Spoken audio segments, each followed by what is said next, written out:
একাত্তরের গণহত্যার জন্য পাকিস্তানকে ক্ষমা চাইতে বলল বাংলাদেশ। স্বাধীনতাপূর্ব সম্পদ ফেরত চেয়েছে ঢাকা। আলোচনায় রাজি ইসলামাবাদ। সম্পর্ক এগিয়ে নেয়ার প্রত্যয়। প্রধান উপদেষ্টার সঙ্গে সফররত মার্কিন প্রতিনিধিদের বৈঠক। চলমান সংস্কার কর্মসূচির প্রতি সমর্থন। ট্রাম্পের নতুন শুল্ক নীতি পুনর্বিবেচনার আহ্বান ঢাকার। আইএমএফের ঋণের চতুর্থ ও পঞ্চম কিস্তি নিয়ে ধোঁয়াশা। নিষ্পত্তি করতে চলতি মাসেই ওয়াশিংটনে বৈঠক। যোগ দেবেন অর্থ উপদেষ্টা। বাজেট উপস্থাপনের পর জুনেই অর্থ ছাড়ের আশা। ইতালিয়ার কথা বলে আমাদের লিবিয়া নিয়ে আমাদের বাইরে এই পরিমাণ মাফিয়া দিয়ে মারধর করছে। 51 লাখ টাকা আমার কাছে নিয়েছে। বড় মারিয়া লাগবে, আমাকে ধরে নিয়ে যাবে, এটা করবে সেটা করবে। ইতালি নেয়ার কথা বলে লিবিয়ায় আটকে নির্যাতন। লাখ লাখ টাকা মুক্তিপণ আদায়। খোঁজ নেই শিবচরের অর্ধশত যুবকের। হত্যা জামিনে বেরিয়ে ভুক্তভোগীদের নামে মামলা দেয় আতঙ্ক। মশার কোনো ওষুধ ছিটাতে দেখি না। কাউন্সিলের কাছে যাবে সেই সমস্যাটা, সেখানেও আমাদের কোনো পথ নেই। দিনে রাতে মশার উপদ্রবের নাজেহাল গাজীপুরবাসী। দীর্ঘদিন ধরে নেই নিধন কার্যক্রম। 2 বছরে 9 কোটি খরচ হলেও ফলাফল শূন্য। ওষুধ কেনাকাটায় দুর্নীতি অনুসন্ধানে দুদক।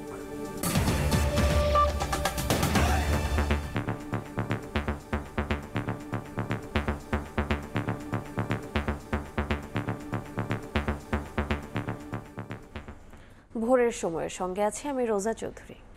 একাত্তরে গণহত্যার জন্য পাকিস্তানকে ক্ষমা চাইতে বলল বাংলাদেশ।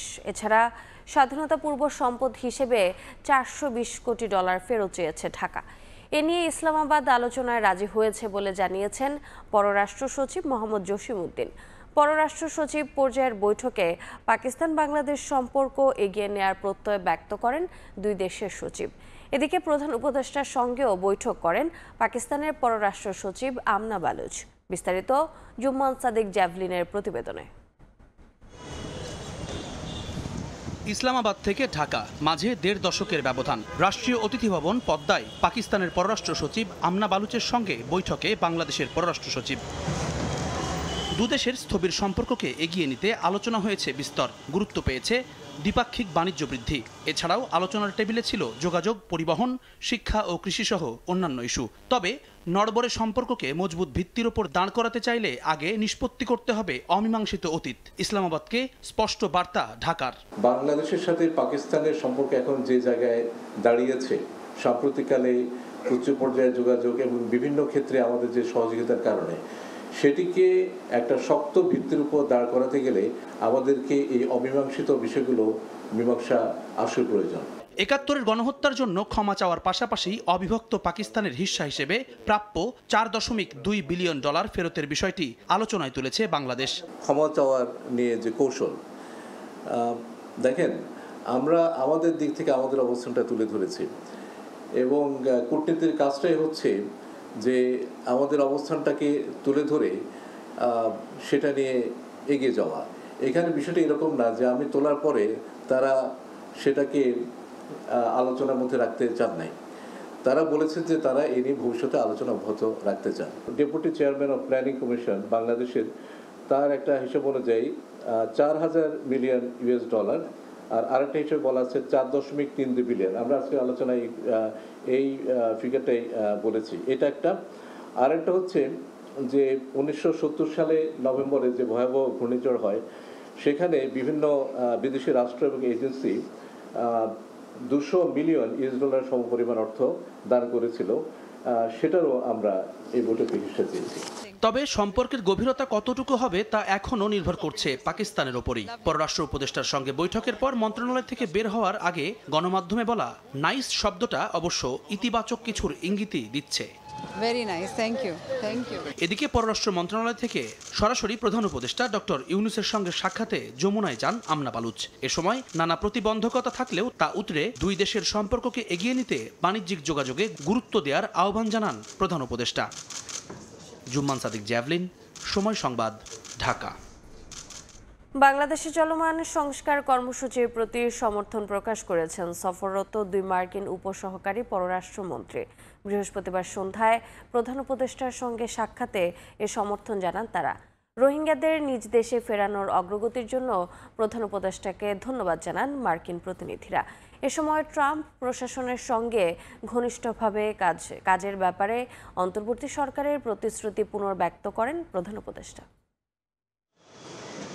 দ্বিতীয় দিনেও ঢাকায় ব্যস্ত সময় কাটালেন দক্ষিণ ও মধ্য এশিয়া বিষয়ক উপসহকারী মার্কিন পররাষ্ট্রমন্ত্রী নিকোল চুলিক ও পূর্ব এশিয়া ও প্রশান্ত মহাসাগরীয় অঞ্চল বিষয়ক উপসহকারী পররাষ্ট্রমন্ত্রী অ্যান্ড্রু হেরাপ। এদিন তারা বৈঠক করেন প্রধান উপদেষ্টা, পররাষ্ট্র উপদেষ্টা, সচিব ও হাই রিপ্রেজেন্টেটিভের সঙ্গে। দুপুরে পররাষ্ট্র মন্ত্রণালয়ে আসেন মার্কিন প্রতিনিধি দল, বৈঠক করেন সচিব ও উপদেষ্টার সঙ্গে। পরে পররাষ্ট্র সচিব জানান, মার্কিন যুক্তরাষ্ট্রের সঙ্গে রোহিঙ্গা ও বাণিজ্য ঘাটতি কমাতে আলোচনা হয়েছে। দ্বিপাক্ষিক বৈঠকের বিভিন্ন দিক নিয়ে আলোচনা করেছি। আমাদের এই সরকারের যে চলমান সংস্কার কার্যক্রম সেটা নিয়ে কথা বলেছি। সামনে যে নির্বাচন, সেই নির্বাচন নিয়ে কথা বলেছি। ইউএসএইডের যে সহযোগিতা সেটার পুনর্বিবেচনার কথা বলেছি। বিশেষ করে স্থান পেয়েছে রোহিঙ্গা প্রত্যাবাসন।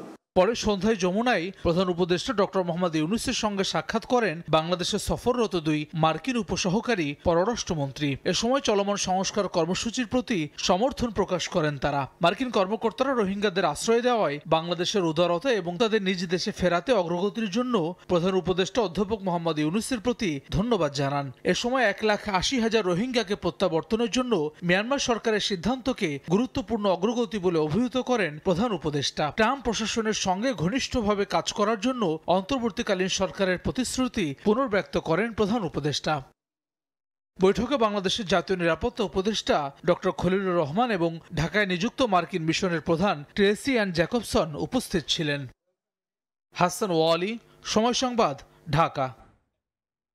অন্য প্রসঙ্গ, সংস্কার কমিশনের মূল প্রস্তাবনার সঙ্গে স্প্রেডশিটের বিস্তর ফারাক রয়েছে উল্লেখ করে বিভ্রান্ত করার অভিযোগ তুলেছে বিএনপি। এদিকে স্থায়ী গণতন্ত্রের জন্য জাতীয় সনদ তৈরি করতে চায় ঐকমত্য কমিশন।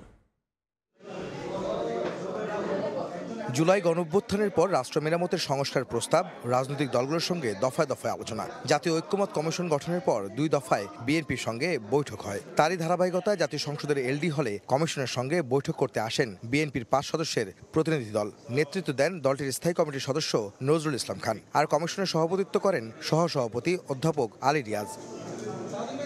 সকাল 10:30টায় শুরু হওয়া বৈঠকে ইতিবাচক সহযোগিতার জন্য বিএনপির প্রতি কৃতজ্ঞতা প্রকাশ করেন জাতীয় ঐক্যমত কমিশনের সহসভাপতি আলী রিয়াজ। এ সময় তিনি বলেন, স্থায়ী গণতন্ত্র প্রতিষ্ঠায় জাতীয় সনদ তৈরি করতে চান তারা।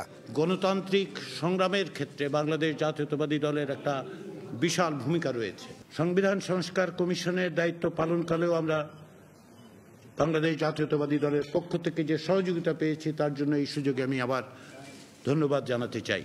একই সময় বিএনপির স্থায়ী কমিটির সদস্য নজরুল ইসলাম খান বলেন, সংস্কারের বিপক্ষে নয় বিএনপি, তবে তা হতে হবে জনগণের সম্মতিতে। সংস্কার প্রক্রিয়া বিলম্বিত হলে পরিবর্তনের আকাঙ্ক্ষা স্তিমিত হতে পারে বলেও শঙ্কা তার। বিএনপি সংস্কারের বিপক্ষে না, বিএনপি সংস্কারেরই দল। খুব বেশি ভালো করার জন্য যেন আমরা এত সময় না নেই, যাতে মানুষের পরিবর্তনের যে আকাঙ্ক্ষা সেটা স্থিমিত হয়ে যায়। পরে দলটির স্থায়ী কমিটির আরেক সদস্য সালাউদ্দিন আহমেদ গণমাধ্যমে জানান, আলোচনা এখানেই শেষ নয়। স্প্রেডশিটের সঙ্গে সংস্কার কমিশনের মূল প্রস্তাবনায় বিস্তর ফারাক রয়েছে দাবি করে তিনি অভিযোগ করেন, ঐক্যমত্য কমিশনের পক্ষ থেকে স্প্রেডশিট পাঠিয়ে বিভ্রান্ত করা হয়েছে। বিস্তারিত আলোচনা হচ্ছে, আমাদের দফাওয়ারি আলোচনা চলছে। আমরা সংবিধানের প্রস্তাবনা থেকে শুরু করে প্রজাতন্ত্র এবং রাষ্ট্রের মূলনীতি, তারপরে ফান্ডামেন্টাল রাইটস থেকে শুরু করে বাকিগুলো আমরা দফায় দফায় আলোচনা করব।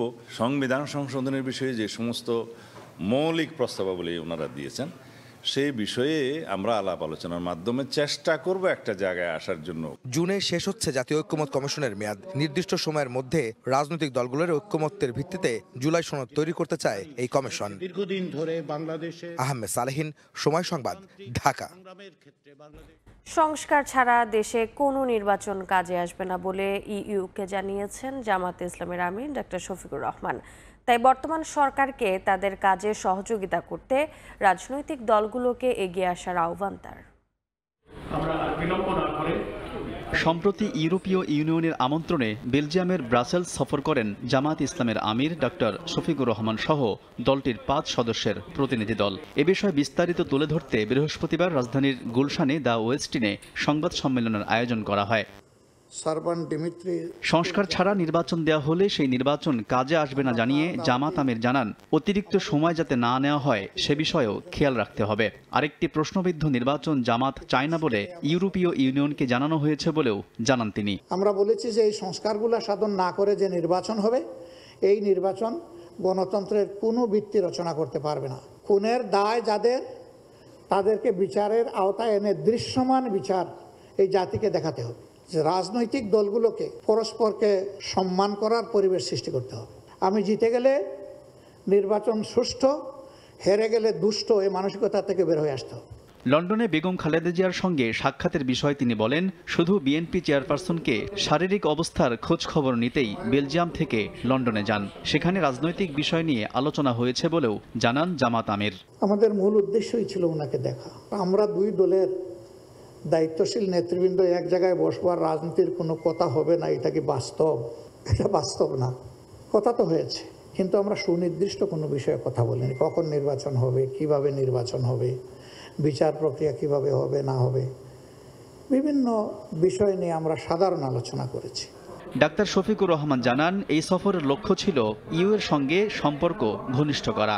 সফরে রাজনীতি, অর্থনীতি, ব্যবসা বাণিজ্য সহ রোহিঙ্গা সংকটের মতো গুরুত্বপূর্ণ বিষয়েও আলোচনা হয়েছে। আলতাফ হোসাইন, সময় সংবাদ, ঢাকা। আইএমএফের ঋণের কিস্তি পাওয়ার অনিশ্চয়তার মধ্যে বিশ্বব্যাংক আইএমএফের বসন্তকালীন সম্মেলনে যোগ দিতে ওয়াশিংটন যাচ্ছেন অর্থ উপদেষ্টা। সেখানেও ঋণের কিস্তির বিষয়ে উচ্চ পর্যায়ের বৈঠক হবে বলে জানান ডক্টর সালেহুদ্দিন আহমেদ। বাজেট উপস্থাপনের পর জুনেই আইএমএফের বাজেট সহায়তার কিস্তি পাওয়ার বিষয়ে আশাবাদী তিনি। জানান, এরপরও ঋণ না পেলে বাজেট সহায়তার জন্য মরিয়া হয়ে ছুটবে না বাংলাদেশ। সালাউদ্দিন লিয়ার ক্যামেরায় সানভীর রুপলের রিপোর্ট। 2023-এ 470 কোটি ডলারের ঋণ দিতে সম্মত হয় আন্তর্জাতিক মুদ্রা তহবিল আইএমএফ। মোট 6 কিস্তিতে ঋণ দেওয়ার কথা সংস্থাটির। এরই মধ্যে 3টি কিস্তি বাংলাদেশ হাতে পেলেও চতুর্থ ও পঞ্চম কিস্তি নিয়ে সৃষ্টি হয়েছে অনিশ্চয়তা। প্রায় 2 সপ্তাহের ঢাকা সফর শেষে বৃহস্পতিবার সংস্থাটির প্রতিনিধি দল বাংলাদেশের অর্থনীতি নিয়ে বেশ কিছু সন্তুষ্টির কথা জানালেও চতুর্থ ও পঞ্চম কিস্তি ছাড় করা নিয়ে ধোঁয়াশা রয়েই গেছে। চূড়ান্ত সিদ্ধান্ত জানতে বাংলাদেশকে অপেক্ষা করতে হবে জুন পর্যন্ত। তবে বাজেট সহায়তার এই অর্থ পেতে জুনের প্রথম সপ্তাহে প্রস্তাবিত বাজেট ঘোষণার পরপরই সিদ্ধান্ত জানতে চাইবেন অর্থ উপদেষ্টা। এজন্য আগামী 21 এপ্রিল ওয়াশিংটনে শুরু হতে যাওয়া বিশ্বব্যাংক আইএমএফ-এর বসন্তকালীন সম্মেলনও সংস্থাটির প্রতিনিধিদের সঙ্গে বৈঠক করবেন তিনি। 10 দিনের এই সফরে ওয়াশিংটনে বাংলাদেশ অন্যান্য সংস্থার সঙ্গেও বৈঠক করবে বলে সময় সংবাদকে জানান অর্থ উপদেষ্টা। বাজেট অ্যানাউন্স করার আগেই আমরা প্রতিশ্রুতিটা চাচ্ছি। ওরা আমাদের প্রোগ্রেসটা দেখেছে, ওটা দেখে সন্তুষ্ট। ওরা বলছে ফাইনাল জিনিসটা আমরা ওয়াশিংটনে গিয়ে নেগোশিয়েট করবো বাজেট সাপোর্টের জন্য। যে ওয়াশিংটনে যে শুধু আইএমএফের না, ওটা ওয়ার্ল্ড ব্যাংকের সাথে কথা হবে, তারপরে আমাদের ওপেক ফান্ড আছে, এডিবির সাথে কথা হবে, অন্যান্য অর্গানাইজেশন, পরিবেশের উপরে, জলবায়ুর উপরে। তো সার্বিকভাবে বাংলাদেশের বর্তমান অবস্থা, ভবিষ্যৎ উন্নয়ন পরিকল্পনা, সেটা আমরা তুলে ধরব। এর মধ্যে রাজস্ব বোর্ড বিকেন্দ্রীকরণ, রিজার্ভের স্থিতিশীলতায় সন্তোষ জানিয়েছে আইএমএফ। রাজস্ব বাড়াতে বেশ কিছু পদক্ষেপ নিয়েছে সরকার। সমন্বয় করা হয়েছে জ্বালানির দাম। তবে খাদ্য কৃষি খাতে দেয়া ভর্তুকি কমানোর বিষয়ে আপত্তি জানিয়েছে বাংলাদেশ। আমরা তো এনবিআরকে দুভাগ করছি, যে ঠিক আছে ভালো। আর প্লাস আমরা একটা টার্গেট, যে টার্গেটটা সব তো অ্যাচিভ করেন, তবে ওরা বলছে টার্গেটটা দিয়ে অ্যাচিভ। সাবসিডি নিয়ে ওদের কথা ওরা বলেছে, কিন্তু আমরা যদি সাবসিডি চট করে তো আমরা কমাতে পারবো না। আমরা একেবারে একদম মরিয়া হয়ে জানি যে আইএমএফের টাকা না পেলে চলবে বা ওয়ার্ল্ড ব্যাংকের হলে ভালো হয়। তবে আমাদের যে প্রজেক্টের ব্যাপারে কিন্তু এত শর্তটা থাকে না। আমাদের মেন শর্ত থাকে কি জানি বলে বাজেট সাপোর্টের জন্য, এগুলো বেশি শর্ত। ওয়াশিংটনের সম্মেলন শেষে 29 এপ্রিল অর্থ উপদেষ্টার নেতৃত্বে বাংলাদেশের প্রতিনিধি দলের ঢাকায় ফেরার কথা রয়েছে। 2 জুন ঘোষণা করা হবে 2025-26 অর্থ বছরের প্রস্তাবিত বাজেট। সানভীর রুপল, সময় সংবাদ, ঢাকা। ভারত থেকে স্থলপথে সুতা আমদানি বন্ধের সিদ্ধান্তের পর দেশটি থেকে সুতাবাহী কোনো ট্রাক ঢুকছে না বেনাপোল বন্দরে। বস্ত্র খাতের ব্যবসায়ীরা এই সিদ্ধান্তকে স্থানীয় শিল্পের সুরক্ষা হিসেবে দেখলেও নিট শিল্প মালিকদের শীর্ষ সংগঠন বিকেএমই এর দাবি, এর মাধ্যমে ক্ষতির মুখে পড়বে তৈরি পোশাক শিল্প। বেনাপোল প্রতিনিধি আজিজুল হককে সঙ্গে নিয়ে রিপোর্ট করেছেন MS সারিফিন। প্রতিদিন বেনাপোল বন্দর দিয়ে ভারত থেকে 450 থেকে 500 ট্রাক বিভিন্ন ধরনের পণ্য আমদানি হয়। এর মধ্যে 60 থেকে 70 ট্রাকে থাকে গার্মেন্ট শিল্পে দরকারি সুতা। তবে গেল মঙ্গলবার থেকে ভারত থেকে স্থলপথে সুতা আমদানি বন্ধ করেছে সরকার। সুতা আমদানি না হওয়ার কারণে বেনাপোল বন্দরে আমদানি রপ্তানি অনেক কমে গেছে। এখন সুতা এই বন্দর দিয়ে আসছে না, তবে অন্যান্য পণ্যের যেই আমদানি সেটি অত্যন্ত স্বাভাবিকভাবেই চলছে। ভারতীয় সরকারের সহায়তায় দেশটির উৎপাদকরা তুলনামূলক কম দামে সুতা রপ্তানি করে দীর্ঘদিন ধরে বাংলাদেশের বাজার নষ্ট করছে, এমন দাবি করে Bangladesh textile mills association BTMA বলছে, দিন শেষে সরকারের টনক নড়ায় যেমন সুরক্ষা পাবে স্থানীয় শিল্প, তেমনি বাড়বে উৎপাদন সক্ষমতা। ইন্ডিয়া থেকে সুতা কিন্তু আপনি সিপোর্ট দিয়েই 70% ইম্পোর্ট হয়, শুধু 30 to 25% সুতো ইম্পোর্ট হয় বাই রোড দিয়ে। এবং এই বাই রোড দিয়ে আনার কোনো যৌক্তিকতা আমি দেখি না। যে জায়গায় আপনি বাই রোড দিয়ে আনলে সুতার দাম বাড়ে, বাই রোড দিয়ে আসলে সুতার টাইম লাগে, তো সেই দিক দিয়ে যদি কোনো স্মাগলিং না হয় তাহলে কেন বাই রোড দিয়ে মাল আসতেছে? তবে BTMA এর এমন দাবির সঙ্গে একমত নয় নিট শিল্প মালিকদের শীর্ষ সংগঠন BKME। সংগঠনটির দাবি, ক্ষুদ্র ও মাঝারি শিল্প উদ্যোক্তারা ক্ষতির মুখে পড়বে। কেন আমরা ইন্ডিয়া থেকে আনি? সুতার দাম আমরা ইন্ডিয়াতে কম পাই বলে। ক্ষুদ্র মাঝারি শিল্প প্রতিষ্ঠানগুলি মূলত বেশি ক্ষতিগ্রস্ত হবে, আর শর্ট লিড টাইমের যে অর্ডারগুলো আমরা ক্যারি করতাম সেটা আমরা হয়তো আর নিতে পারবো না। ভারত থেকে স্থলপথে সুতা আমদানি বন্ধ থাকলেও সমুদ্রপথ ও আকাশপথে আমদানি চালু রয়েছে।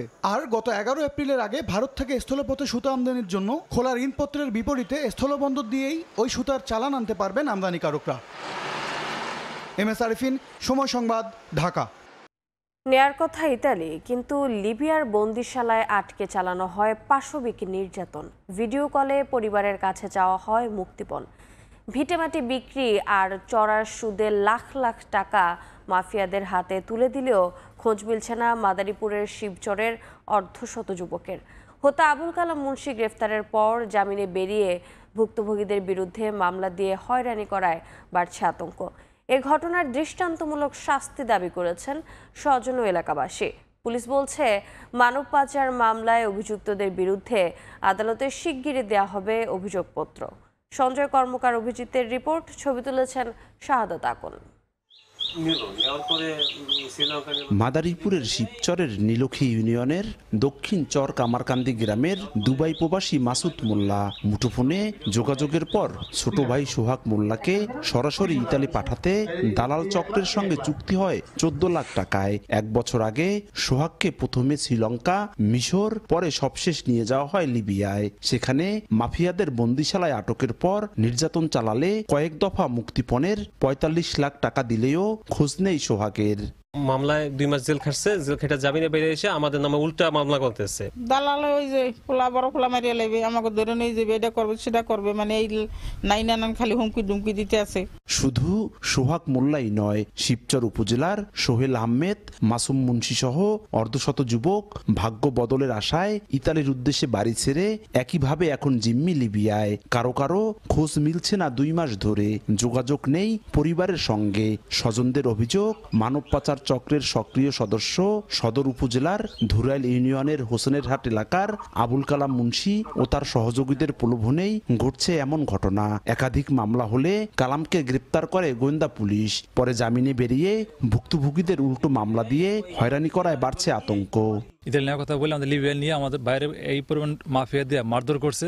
51 লাখ টাকা আমার কাছে নিয়েছে আর কি। আমার জিনিস গহনা কিস্তি আত্মীয় স্বজনের কাছে তো টাকা না 51 লাখ টাকা আমার এই ছেলে পাঠাই দিচ্ছে। তাদের ছেলে যে খোঁজ পাইতেছে না, প্লাস আমারই এলাকার পার্শ্ববর্তী বড় ভাই, তো এটার সুস্থ তদন্ত চাইতেছি আর সঠিক বিচার চাইতেছি। অভিযুক্ত দালালদের বিরুদ্ধে মানি লন্ডারিং আইনেও চলছে তদন্ত।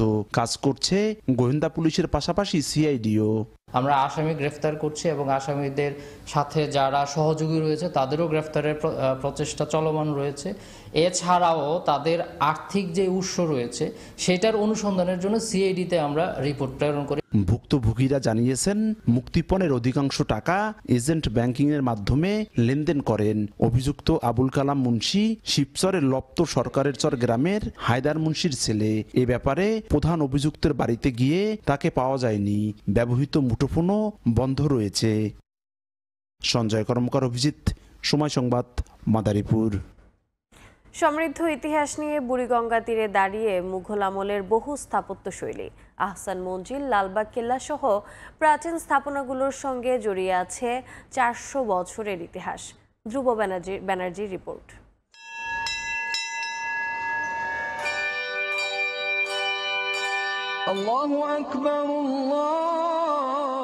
এক অন্যরকম ভোর।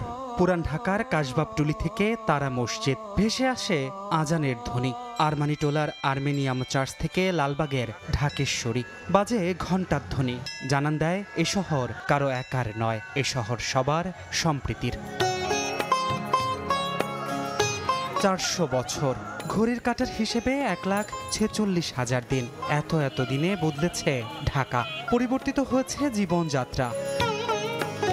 পুরান ঢাকার চলতি পথে এখন অসংখ্য নতুন স্থাপনার ভিড়। তার মাঝেই কখনো চোখে পড়ে মুঘল সুবাদারদের স্মৃতি আঁকড়ে থাকা ছোট কাটরা কিংবা বড় কাটরা। দুপুর গড়িয়েছে, পুরনো আভিজাত্যের খোঁজে গিঞ্জি শহরে ঘুরতে ঘুরতে ক্লান্ত দেহ। পরিশ্রান্ত সেই মনের খোরাক পুরান ঢাকার শ্রীদাস লেনে বিউটি বোর্ডিং। যারা আসতেন, যারা বসতেন, যারা গল্পগুজব করতেন, একটা প্রবীণদের ভিতরে সেই জিনিসটা বেশি আগ্রহ ছিল এবং প্রবীণই সাধারণত আসতো। এ শহরে বিকেলটা রঙিন করতে রয়েছে অভূতপূর্ব এক রংমহল, যেখানে আছে জলসাঘর থেকে বৈঠকখানা, সবই। বলছি আহসান মঞ্জিলের কথা। এবার বলতে চাই অসমাপ্ত এক দুর্গের আত্মকথা। মুঘল সুবাদার শায়েস্তা খাঁ ঢাকা ত্যাগ করার পর জনপ্রিয়তা কমে যায় লালবাগ কেল্লার। তবে কালের বিবর্তনে এই কেল্লাটি এখন দর্শনার্থীদের আকর্ষণের মূল কেন্দ্রবিন্দু। রাজমহল থেকে ব্যাসাল্ট, চুনার থেকে বেলে পাথর, জয়পুর থেকে সাদা মার্বেল, মুঘলদের রুচিবোধ আর স্থাপত্য শৈলী লালবাগের প্রতিটি ইটে।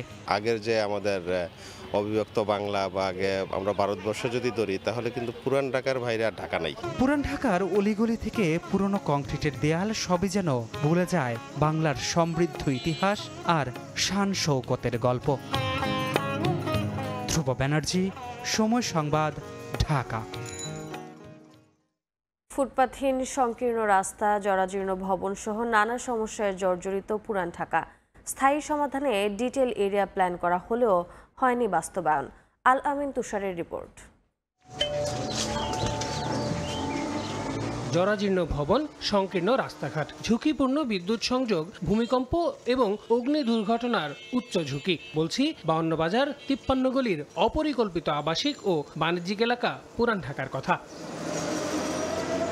রাজধানীর লালবাগ, বংশাল, গ্যান্ডারিয়া ও সবুজবাগে প্রতি একরে 700 থেকে 800 মানুষ বাস করে, যা বিশ্বে সর্বোচ্চ।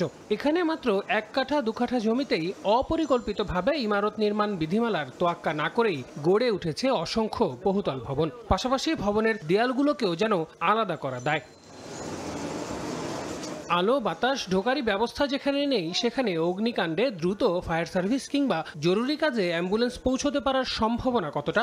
এর মধ্যেও চলছে এসব সরু রাস্তার পাশেই একের পর এক বহুতল ভবন নির্মাণ। মাঠ গাছ তো ভালোই ছিল, এখন সিন নাই। ভয় তো থাকে সব সময়। দুর্ঘটনার সংখ্যাগুলো একদম উপর আল্লাহর উপর আমাদের বিশ্বাস করে আমাদের চলতে হচ্ছে। সিটি কর্পোরেশনের অংশ হলেও নাগরিক সুবিধা যেন একরকম নেই। বছরের পর বছর ধরে না চাইতেও ভোগান্তি সইতে হচ্ছে বাসিন্দাদের। আমরা পানি ঠিক মতো পাই না। সিটি কর্পোরেশনে আমরা প্রত্যেকেরই আমরা ট্যাক্স দিচ্ছি, সঠিক মূল্যায়ন সেটা আমরা পাচ্ছি না। এখন দুজনেরই ভুল। বাসযোগ্যতা এবং ঐতিহ্য হারানো পুরান ঢাকার এমন অবস্থার প্রধান কারণ হিসেবে ঘনবসতিকে দায় দিচ্ছেন নগর পরিকল্পনাবিদরা। কারো চাওয়া না চাওয়ার উপরে সবসময় ডিপেন্ড করে না, মানুষের জানমালের নিরাপত্তা দিতে হবে। এইটার ক্ষেত্রে কখনো কখনো ডেভেলপমেন্ট কন্ট্রোল পলিসিটাকে খুব ভালোভাবে অ্যাপ্লিকেশন করতে হবে, যেটা পুরান ঢাকার জন্য অত্যন্ত প্রযোজ্য। এমনকি আবারও আলোচনায় বিশদ অঞ্চল পরিকল্পনার সংশোধন, যদিও নানান মতানৈক্যের কারণে সেটাও পিছিয়ে যাচ্ছে। আমাদের কিছু ব্যর্থতা আছে। স্টেক হোল্ডার এখানে অনেক, একটা প্রস্তাব রেডি করে তাদেরকে নিয়েই আমরা বসবো এবং আমরা আশা করতেছি অতি দ্রুত এটার একটা সমাধান হবে। বারবার এমন সংশোধনী কেবলই আবাসন ব্যবসায়ীদের সুবিধা দিয়ে এই নগরীকে দিন দিন আরও বসবাস অযোগ্য করে তোলার পায়তারা বলেও অভিযোগ আছে। এক পরিকল্পিত শহর গড়ার লক্ষ্যে 2010 সালে একটি উদ্যোগ নিয়ে বিশদ অঞ্চল পরিকল্পনা করা হয়, যার মাধ্যমে পুরো ঢাকাকে করার কথা ছিল একটি আধুনিক এবং পরিকল্পিত নগরী, আর যার শুরুটা হবার কথা ছিল এই পুরান ঢাকা থেকে। তবে 15 বছর পেরিয়ে গেলেও তা যে খুব একটা বাস্তবায়ন হয়নি তা বলেই দিচ্ছে পুরান ঢাকার এই চিত্র। আল আমিন তুষার, সময় সংবাদ, ঢাকা। ঐতিহ্যের পাশাপাশি ব্যবসার প্রাণকেন্দ্র পুরান ঢাকা। পণ্য কিনতে সারা দেশ থেকে আসেন ক্রেতা। প্রতিদিন হাত বদল হয় কোটি কোটি টাকা। জৌলুস ধরে রেখেছে বুড়িগঙ্গা পাড়ের মৌলভীবাজার, চকবাজার, শ্যামবাজার ও ইসলামপুর।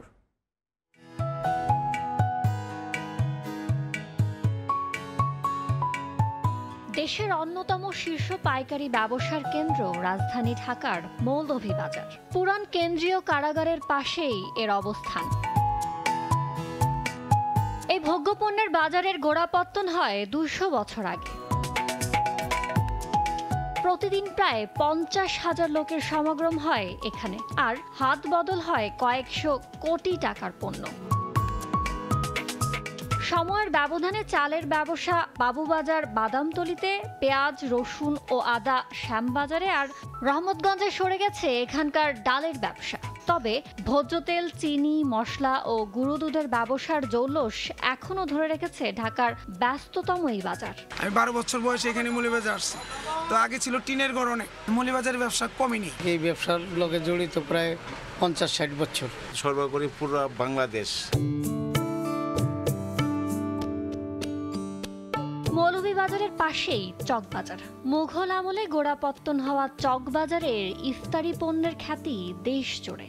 সর্বদা ব্যস্ত সময় পাড়ি দিয়ে চলা এই বাজারটি সারা দেশে পাইকারি ব্যবসায়ীদের কাছে পরিণত হয়েছে এক নির্ভরযোগ্য স্থানে। ঢাকা শহর তো বটেই, এখান থেকে দেশের বিভিন্ন অঞ্চলে চলে যায় প্রসাধনী, ইমিটেশনের গয়না, খেলনা সহ নানা পণ্য।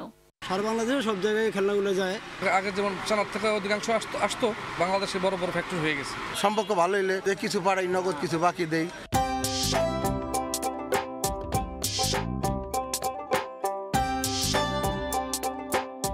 ঢাকার ঐতিহ্যবাহী আরেকটি ব্যবসায়িক কেন্দ্র শ্যামবাজার। ব্রিটিশ আমলে বুড়িগঙ্গার পাড়ে গড়ে ওঠা এই বাজার দিনরাত ব্যস্ত দেশ জুড়ে পেঁয়াজ, মরিচ, আলু, রসুন, আদা, হলুদ সরবরাহে।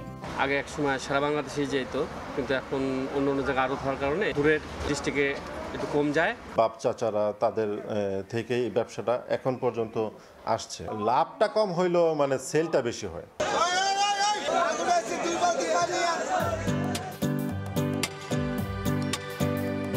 দেশি বিদেশি ফলের জন্য বিখ্যাত পুরান ঢাকার বাদামতলি ও ওয়াইজঘাট ফলের আড়ত। সারা দেশে আমদানি করা ফলের চাহিদার প্রায় সবটুকুই যোগান দেন এখানকার আড়তদাররা। ইম্পোর্টের মাধ্যমে আইনা এটা আমরা এখানে পাইকারি বিক্রি করি। আমাদের ব্যবসার বয়স 50 বছর। এখানে যদি মাল না পেকে তাহলে অকশনে বিক্রি করে ফেলাই।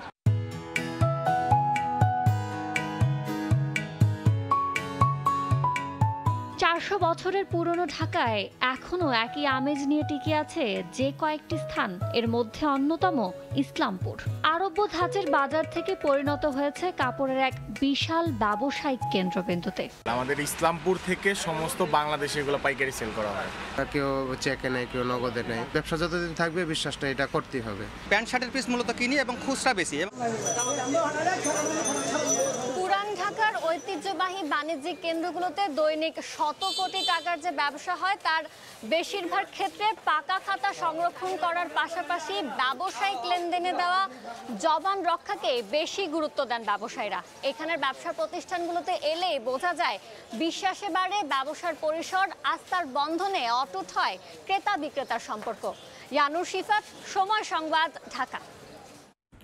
পুরান ঢাকার বিভিন্ন অংশে ছড়িয়ে ছিটিয়ে আছে বহু ঐতিহাসিক স্থাপনা, যেগুলো শুধু ইট পাথরের কাঠামো নয়, বরং এক একটি অতীতের গল্প বয়ে নিয়ে চলেছে।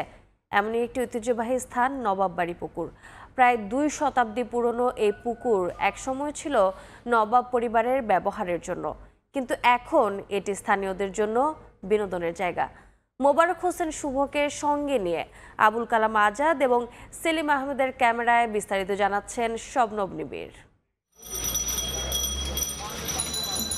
52 বাজার 53 গলির শহর পুরান ঢাকা। চারদিকে হাঁক ডাক আর কোলাহলের মাঝে এই ব্যস্ত নগরীতে শীতল স্বস্তি পাওয়া দুষ্কর।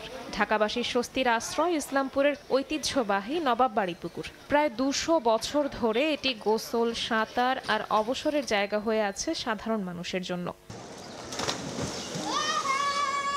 এই গোলাকৃতির পুকুরটি নবাব পরিবারের ব্যবহারের জন্য তৈরি হলেও কালের পরিক্রমায় এটি স্থানীয়দের জন্য উন্মুক্ত হয়ে যায়। মাত্র 5 টাকার বিনিময়ে এখানে প্রতিদিনই অনেকে গোসল করতে আসেন। বাদামতলির তন আসি আমরা গোসল করতে, পরিবেশ ভালো, এই জন্য আসি আমরা এখানে গোসল করি ডুবাইয়া। ঢাকা শহরে এভাবে কোনো পুকুর নাই, আর আমরা এখানে এসে অনেক মজা করি, খেলাধুলা করি।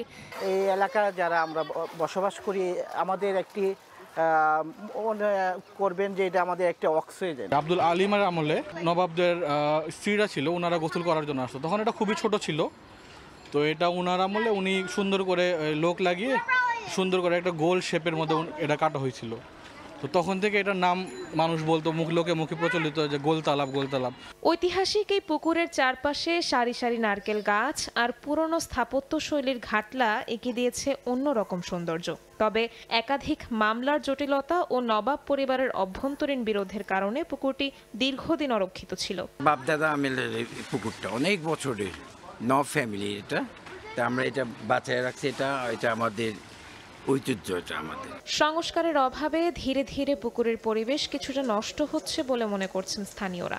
সরকারি গ্যাজেটে এর নাম ইসলামপুরের গোলতালাব হলেও স্থানীয়দের কাছে এটি নবাববাড়ি পুকুর নামেই পরিচিত। নবাববাড়ি পুকুর শুধু একটি জলাশয় নয়, এটি ইতিহাসের একটি জীবন্ত দলিল।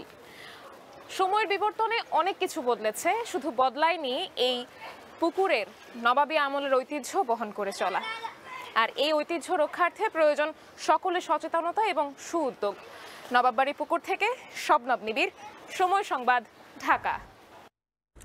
কালের সাক্ষী হয়ে আছে মুন্সিগঞ্জের ইদ্রাকপুর কেল্লা। 365 বছরের প্রাচীন নিদর্শনটি জাদুঘরে রূপান্তর করা হলেও পর্যটক আকৃষ্ট করতে নেই কোনো উদ্যোগ। জাতীয় জাদুঘরের গুদামে রাখা মুন্সিগঞ্জ বিক্রমপুরের প্রত্নসম্পদগুলো এই জাদুঘরে স্থানান্তরের দাবি এলাকাবাসী সহ নাগরিক সমাজের। নাসিরউদ্দিন উজ্জ্বলের রিপোর্ট, ছবি তুলেছেন আবু সাইদ।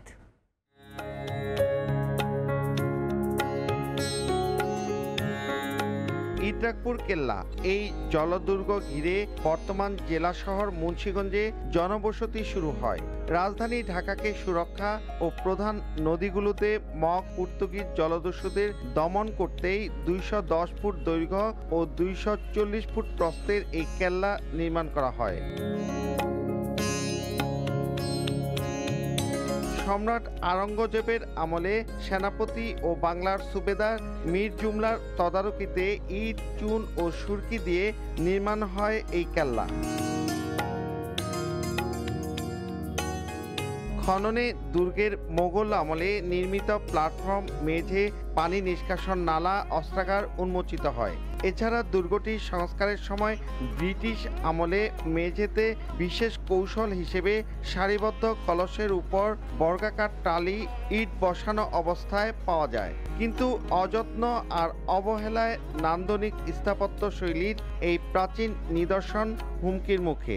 মুন্সিগঞ্জের মধ্যে এটা অন্যতম একটা দর্শনীয় জায়গা, সবাই আসে দেখে। বেশি বছরে অনেক জিনিস আছে, তাই আমার এখানে এসে অনেক ভালো লাগছে। এগুলো দেখে ভালো লাগলো যে সেই সময়ের এগুলো সংরক্ষণ আছে। এটা নাকি রাজধানী ছিল, তো এখানকার সুরক্ষা প্রাচীর, মানে সবগুলো দেখে খুব ভালো লাগতেছে।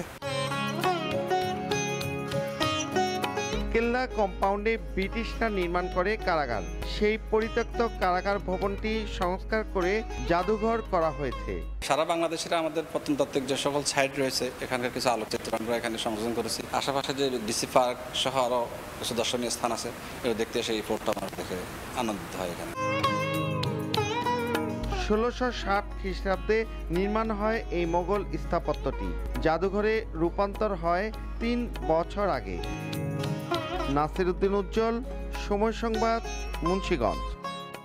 মশার উপদ্রবে নাজেহাল গাজীপুরবাসী। শুধু রাতে নয়, দিনের বেলায়ও থাকতে হচ্ছে আবদ্ধ ঘরে।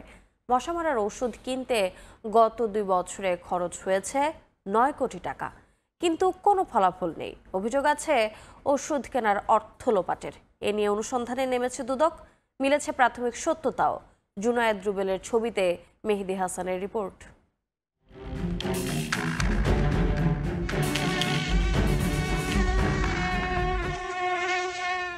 এ যেন মশার নগরী। দিন কিংবা রাত, ঘরে বাইরে কোথাও স্বস্তি নেই, অতিষ্ঠ নগরবাসী। এ চিত্র প্রায় 70 লাখ জনসংখ্যার গাজীপুর মহানগরীর। শেষ কবে এই শহরের মানুষ মশার ঔষধ স্প্রে করতে দেখেছেন তা হয়তো অনেকেই ভুলেই গেছেন। ফলাফল অলিতে গলিতে আনাচে কানাচে প্রতিনিয়তই বাড়ছে মশার উপদ্রব।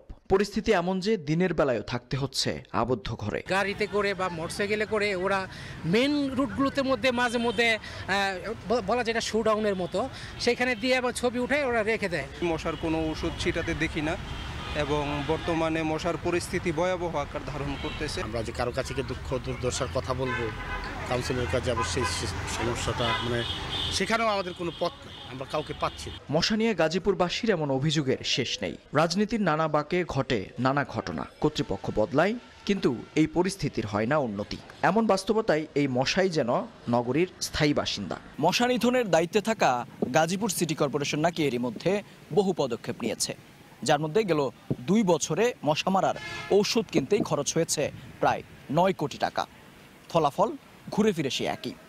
স্বাভাবিকভাবেই তখন প্রশ্ন ওঠে, মশা মারতে কর্তৃপক্ষের সদিচ্ছা আছে তো? বিপুল পরিমাণ অর্থ ব্যয়ের পরও কেন মশা থেকে স্বস্তি মিলছে না নগরবাসীর? এই প্রশ্নের জবাব নেই কারো কাছেই।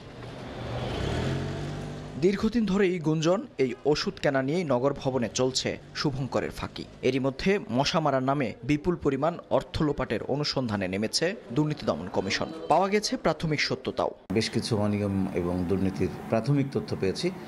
সম্পূর্ণ রেকর্ডপত্র যাচাই বাছাই করে আমরা পূর্ণাঙ্গ প্রতিবেদন কমিশনে উপস্থাপন করব। আশা ছিল নতুন বাংলাদেশে হয়তো টনক নড়বে কর্তৃপক্ষের, তবে সেই আশায়ও গুড়ে বালি। সব জেনে শুনেও যেন নির্বিকার নগর প্রধান। নিজেরা ব্যবস্থা না নিলেও আশ্বস্ত করেছেন দুদকের তদন্তে সহায়তা করবেন। দুদক যে না, এটা আমি ইনফরমেশন আমার কাছে ডিটেইল নাই, আমি বলতে পারবো না। যদি দুদক পায় আর কি, পাইলে করুক, আমাদের তো আপত্তি, আমি তো চাই করুক। হ্যাঁ, আমি চাই করুক, আমি যত সহযোগিতা লাগে আমি হেল্প করব। দুর্নীতিবাজ কিছু কর্মকর্তার জন্য গুরুত্বপূর্ণ এই সেবা থেকে বঞ্চিত হচ্ছেন নগরবাসী। এমন বাস্তবতায় শিগগিরই ব্যবস্থা না নিলে আসছে ডেঙ্গু মৌসুমে পরিস্থিতি হতে পারে আরও ভয়াবহ। মেহেদী হাসান, সময় সংবাদ, গাজীপুর। গোপালগঞ্জের টুঙ্গিপাড়ায় জরাজীর্ণ ভবনে চলছে একাডেমিক কার্যক্রম। সংস্কারে প্রায় 25 লাখ টাকা বরাদ্দ দিয়ে প্রকল্প পাশ করে এর মেয়াদও শেষ। দেখানো হয়েছে 49 প্রকারের কাজ, অথচ এ বিষয়ে কোনো তথ্য জানে না কলেজ কর্তৃপক্ষ। সংশ্লিষ্টরা বলছেন গত 1 বছরে কোনো কাজই হয়নি প্রতিষ্ঠানটিতে। প্রকল্পে বিভিন্ন দফতর জড়িত দাবি করে ক্যামেরার সামনে কথা বলতে রাজি হননি শিক্ষা প্রকৌশল অধিদপ্তরের নির্বাহী প্রকৌশলী। HM মানিকের ছবিতে জয়ন্ত শিরালির রিপোর্ট। গোপালগঞ্জের টুঙ্গিপাড়া উপজেলার সরকারি শেখ মুজিবুর রহমান কলেজের দোতলা একাডেমিক ভবনের বিভিন্ন স্থানে ফাটল, পলেস্তারা খসে বেরিয়ে গেছে রড, ঝুঁকিপূর্ণ হয় বন্ধ বেশিরভাগ ক্লাসের পাঠদান।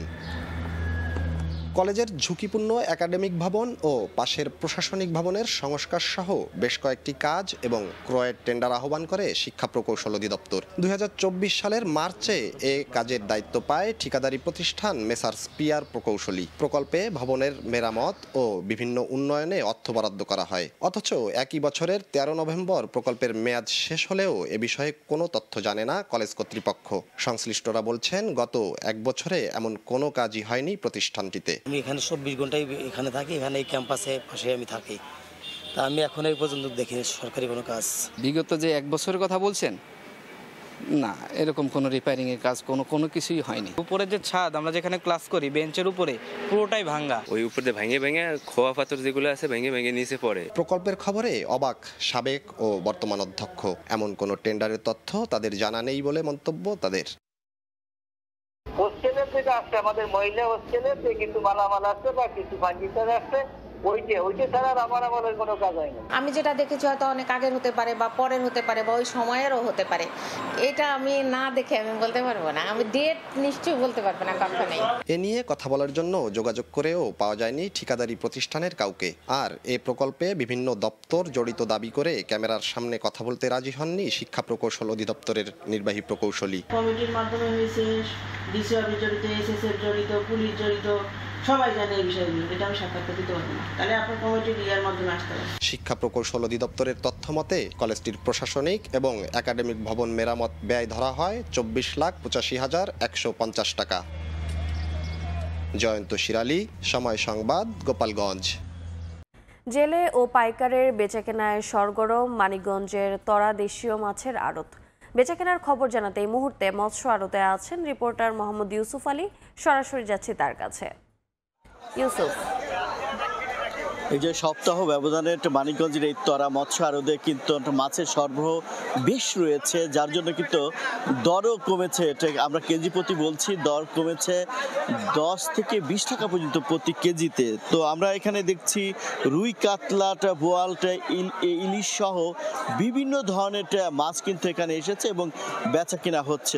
এই বোয়াল বিক্রি হচ্ছে এখানে এই মুহূর্তে একদম ছোট যে বোয়াল সেটা 300 থেকে 320 টাকা কেজির মধ্যে বিক্রি হচ্ছে এবং সবচাইতে বড় যে বোয়াল রয়েছে অর্থাৎ 2 কেজি বোয়াল যেগুলো রয়েছে সেগুলো বিক্রি হচ্ছে 1000 থেকে 1200 টাকা পর্যন্ত। পাবদা মাছ বিক্রি হচ্ছে এখানে 200 পাবদা মাছ এখানে বিক্রি হচ্ছে 200 থেকে 220 টাকার ভিতরে এবং সপ্তাহ ব্যবধানে দাম কমেছে 20 থেকে 15 টাকা পর্যন্ত। আপনারা দেখতে পাচ্ছেন দেশি যে একদম বাতাসি মাছ এবং কিটি বিভিন্ন ধরনের দেশি মাছ এগুলো কিন্তু ট্যাংরা, পুঁটি 300 থেকে 250 টাকার মধ্যে এগুলো পাওয়া যাচ্ছে। আর সপ্তাহ ব্যবধানে এর দামও কিন্তু কমেছে 10 থেকে 20 টাকার মধ্যে কমেছে। এছাড়াও এখানে শোলটাকে বিক্রি হচ্ছে 240 থেকে 250 টাকার মধ্যে। সপ্তাহ ব্যবধানে দাম কমেছে কেজি প্রতি 10 থেকে 20 টাকা পর্যন্ত। শোল মাছ বিক্রি হচ্ছে 600 থেকে 700 টাকা বিক্রি হচ্ছে। আমরা একটা বোয়াল দেখতে পাচ্ছেন, বড় বোয়ালের দরটা বলছি 1000 থেকে 1100 প্রকার বেঁধে, অর্থাৎ মাছ কিন্তু আকার এবং প্রকার বেঁধে দামটা ভিন্ন হচ্ছে। একদম দেশীয় টাটকা মাছ এখানে পাওয়া যাচ্ছে। রয়না মাছ এখানে বিক্রি হচ্ছে 600 থেকে 650 টাকা, দর কমেছে 10 থেকে 12 টাকা পর্যন্ত প্রতি কেজিতে। এখানে হাট ডাকে বিক্রি হচ্ছে, আমরা সেটা কেজিতে বলার চেষ্টা করছি। পাইকার এবং জেলেদের মাঝে এখানে হাট ডাক চলছে। বোয়াল বিক্রি হচ্ছে আগেই বলেছি 700 থেকে 780 টাকার মধ্যে। এছাড়া প্রতি কেজি পাবদা মাছ এখানে তো রয়েছে, কার্পো মাছ রয়েছে, ট্যাংরা মাছ রয়েছে। আমরা ট্যাংরা মাছে বিক্রি হচ্ছে 300 থেকে 300 টাকার মধ্যে, 120 থেকে 120 টাকার মধ্যে। এছাড়া রুই মাছ বিক্রি হচ্ছে 320 থেকে 330 টাকার মধ্যে। অর্থাৎ প্রত্যেকটা মাছই কিন্তু এখানে দর কমেছে, বিভিন্ন ধরনের মাছ পাওয়া যাচ্ছে। আমরা দেখছি যে মাছের যে সরবরাহটা তা সপ্তাহ ব্যবধানে বেশ বৃদ্ধি পেয়েছে এবং দূর দূরান্ত থেকে পাইকার এসেছে। কমপক্ষে 2 থেকে 2500 পাইকার এখানে বেচা কেনা করে। প্রায় 30 থেকে 40 লাখ টাকা এখানে মাছ প্রত্যেকদিন বেচা কেনা হয়। এই ছিল আমার কাছে সর্বশেষ তথ্য। সরাসরি যুক্ত ছিলাম মানিকগঞ্জে। জামায়াতের নিবন্ধন ফিরে পাওয়া নিয়ে হতাশ না হতে নেতাকর্মীদের আহ্বান জানিয়েছেন দলটির আইনজীবী। শিগগিরই নিবন্ধন ও প্রতীক ফিরে পাওয়ার প্রত্যাশার কথা জানিয়েছেন অ্যাডভোকেট শিশির মনির। অন্তর্বর্তী সরকার নির্বাচনের সুনির্দিষ্ট তারিখ ঘোষণার আগেই ভোটের প্রস্তুতি নিতে শুরু করেছে রাজনৈতিক দলগুলো। পিছিয়ে থাকেনি জামায়াতও। নেতাদের সূত্র বলছে এরই মধ্যে প্রায় 300 আসনে প্রার্থী চূড়ান্ত করেছে দলটি, অথচ নিবন্ধন এবং প্রতীকের বিষয়টি এখনো নিষ্পত্তি হয়নি সর্বোচ্চ আদালতে। এরই মধ্যে গণঅভ্যুত্থানের পর 8 মাস কেটে গেছে, অথচ নিবন্ধন না পাওয়ায় ক্ষোভ বাড়ছে দলটির নেতাকর্মীদের মধ্যে। বিষয়টিকে স্বাভাবিক বলছেন জামায়াতের আইনজীবীরা। জামায়াতের এই আইনজীবী বলছেন যৌক্তিক কারণে বিলম্ব হলেও হতাশ হওয়ার কারণ নেই। শিগগিরই নিবন্ধন ও প্রতীকের মামলার চূড়ান্ত রায় হবে। যে নিবন্ধন মামলায় জামায়াতের রেজিস্ট্রেশন বাতিল যে করেছে সেটাও কিন্তু সকল বিচারক একমত হয়ে করতে পারেনি। 2 জন একদিকে বলেছেন, 1 জন আরেকদিকে বলেছেন। তো সেই জন্যই এই মোকদ্দমায় আমরা ভালো রেজাল্ট পাবো, প্রত্যাশিত রেজাল্ট পাবো বলে আমি মনে করি। আমরা এরকম আইনি উদ্যোগ নিচ্ছি যে আইনি উদ্যোগের কারণে প্রতীকও পাওয়া যাবে, একই সাথে রেজিস্ট্রেশনে পাওয়া যাবে। 5 আগস্টের পর আইনি প্রক্রিয়ায় অন্য দলের শীর্ষ নেতারা মুক্ত হলেও 1 যুগেরও বেশি সময় ধরে কারাগারে এটিএম আজহার, সেটি নিয়েও অসন্তোষ রয়েছে দলটির ভেতরে বাইরে। তার আইনজীবীরা বলছেন মুক্তির আইনি প্রক্রিয়া শেষ, এখন শুধু শুনানির অপেক্ষা। 20 তারিখের মধ্যেই আমরা আশা করছি, রবিবারের মধ্যেই সমস্ত আপিলের যত ফর্মালিটি আছে প্রশাসনিক ফর্মালিটি তা সব শেষ হয়ে যাবে। 21 তারিখে আমরা আশা করি আদালতে উপস্থাপন করতে পারবো এবং যথারীতি 22 তারিখে এটি যেন শুনানির জন্য উপরের দিকে থাকে। এই জন্যই আমরা আদালতের কাছে প্রত্যাশী যে 22 তারিখে শুনানি শুরু হয়ে যাবে। রোববার থেকে দেশের সর্বোচ্চ আদালতে বিচার কাজ শুরু হবে। তবে 23 থেকে 30 তারিখ পর্যন্ত প্রধান বিচারপতি দেশের বাইরে থাকবেন। এরপর এই দুই মামলার চূড়ান্ত নিষ্পত্তি হবে। আফজাল হোসেন, সময় সংবাদ, ঢাকা। ঢাকা বোট ক্লাবের সভাপতির পদ জোর করে দখল করেছিলেন পুলিশের সাবেক আইজিপি বেনজির আহমেদ। ক্ষমতার অপব্যবহার করে আত্মসাৎ করেছেন ক্লাবটির 32 কোটি টাকা। বৃহস্পতিবার ঢাকা বোট ক্লাবের সাবেক সভাপতি বেনজির আহমেদের আর্থিক অনিয়ম নিয়ে সংবাদ সম্মেলনে এ অভিযোগ তুলে ধরেন ক্লাবটির বর্তমান সভাপতি নাসির উদ্দিন মাহমুদ। এ সময় তিনি বলেন, ভয়ভীতি ও ক্ষমতার অপব্যবহার করে এই ক্লাবের সভাপতির পদ দখল করেছিলেন বেনজির। ক্লাবটির বর্তমান সদস্য সংখ্যা 3000-এরও বেশি উল্লেখ করে নাসির বলেন, সদস্যরা চাঁদা দিলেও বিপুল সংখ্যক সদস্যের চাঁদা হাতিয়ে নেন সাবেক আইজিপি। এ সময় আনুষ্ঠানিকভাবে তাকে ও সাবেক সাধারণ সম্পাদক লেফটেন্যান্ট কর্নেল তাহসিন আমিনকে বহিষ্কারের ঘোষণা দেয় বর্তমান কমিটি। এ সময় ক্লাবটির জমি দখল নিয়ে ওঠা অভিযোগও সত্য নয় বলে দাবি করেন নাসির।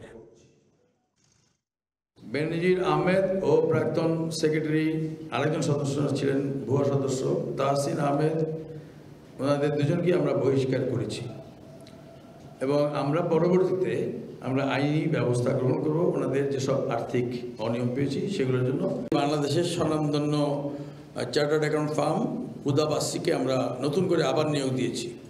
তবে এটা নিশ্চিত থাকেন যে 32 কোটি থেকে যদি কমেও 2-4 কোটি টাকা কমতে পারে, খুব বেশি কমবে না, আর বাড়লে বাড়তে পারে।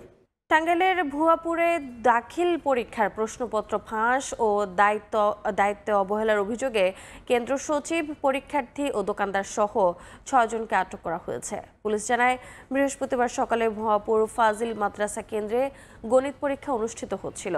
পরীক্ষা চলাকালে কেন্দ্রের 3য় তলায় এক পরীক্ষার্থী প্রশ্নপত্র নিচে ফেলে দেয়। পরে ওই পরীক্ষার্থীর ভাই প্রশ্ন সংগ্রহ করে ফটোকপির দোকানে যাচ্ছিল। তখন বিষয়টি হাতে নাতে ধরে ফেলেন উপজেলা নির্বাহী কর্মকর্তা। এছাড়া ওই কেন্দ্রের সচিব আব্দুস সোবহানও বাইরে দোকানে অবস্থান করছিল।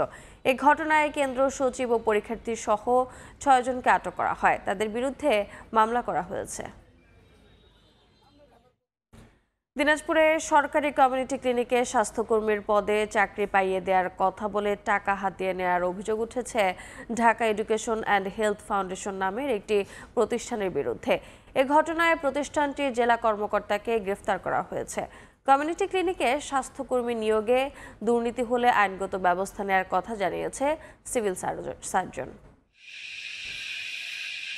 1 লাখ টাকা করে জামানত দিলে প্রতি মাসে মিলবে সরকারি কমিউনিটি ক্লিনিকে স্বাস্থ্যকর্মী পদে 14,200 টাকা বেতনে চাকরি। দিনাজপুরে Dhaka education and health foundation নামে একটি প্রতিষ্ঠানের এমন বিজ্ঞাপন দেখে তাদের টাকা দেয় 16 জন চাকরি প্রত্যাশী।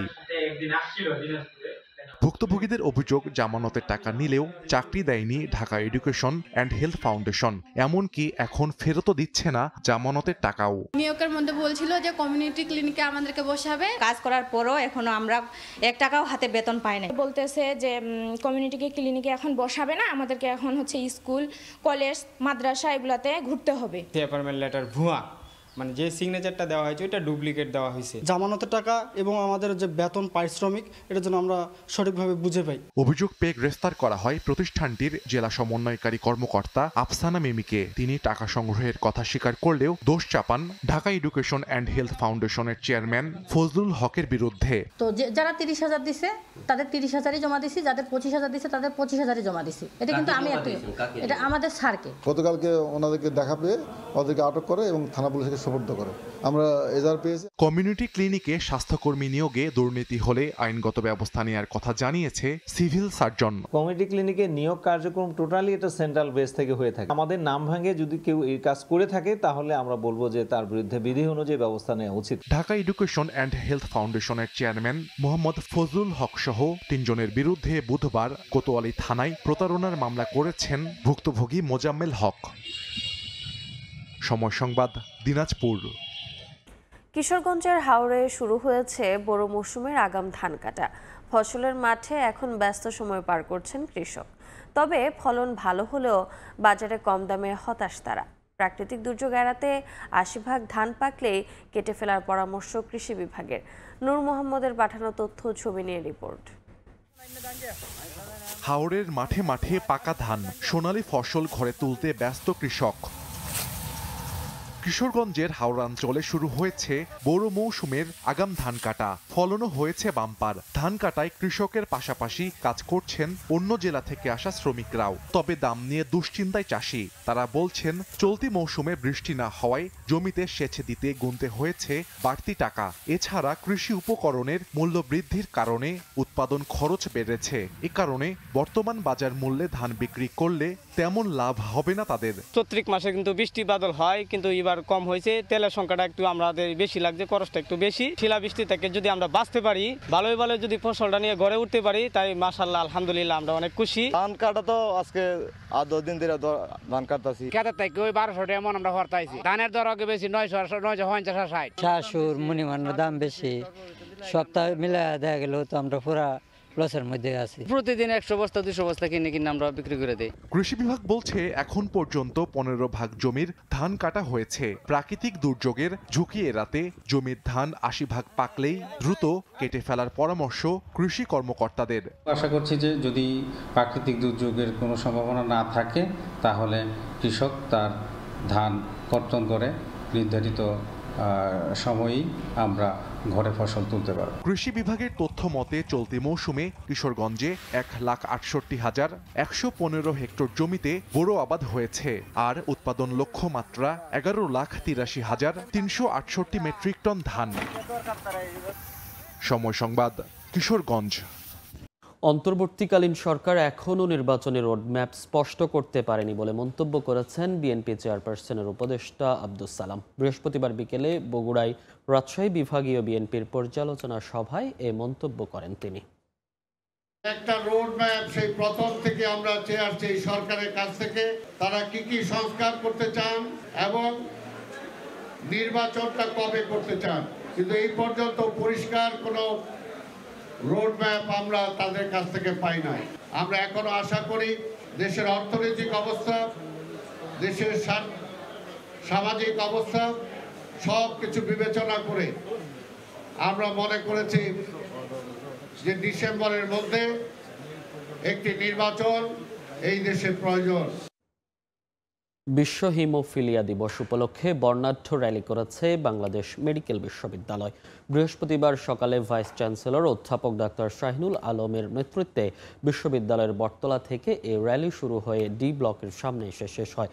র্যালি পরবর্তী সংক্ষিপ্ত সমাবেশে প্রধান অতিথির বক্তব্যে ভিসি অধ্যাপক শাহিনুল আলম বলেন, হিমোফিলিয়া রোগের জন্য সচেতনতা অত্যন্ত প্রয়োজন। কারণ রক্তক্ষরণের ব্যাপারে সমাজে নানা কুসংস্কার থাকে, সেগুলো দূর করতে হবে। অনেকে মনে করে রোগী বা রোগীর মায়ের কোনো না কোনো পাপের কারণে এই অসুখ হয়েছে, সেই কুসংস্কারটি দূর করা প্রয়োজন।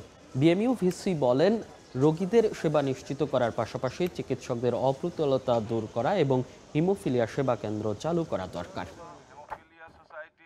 মাহা সাংরিংপোয়ে নামে রাখাইনদের সবচেয়ে বড় সামাজিক উৎসবকে ঘিরে মাতোয়ারা রাখাইন পল্লী। বইছে আনন্দ উচ্ছ্বাস। শিশু, কিশোর ও তরুণ তরুণীরা নাচে গানে মেতে উঠেছে। এই উৎসব চলবে শনিবার পর্যন্ত। মোহাম্মদ ফরাজের ক্যামেরায় বিস্তারিত জানাচ্ছেন সুজাউদ্দিন রুবেল। রং বেরঙে সাজানো প্যান্ডেল, রয়েছে গাছপালা আর ছেটানো হচ্ছে পানি। তার মাঝেই বইছে আনন্দ উচ্ছ্বাস। নেচে গিয়ে মেতে উঠছে রাখাইন তরুণ তরুণী ও শিশু কিশোর।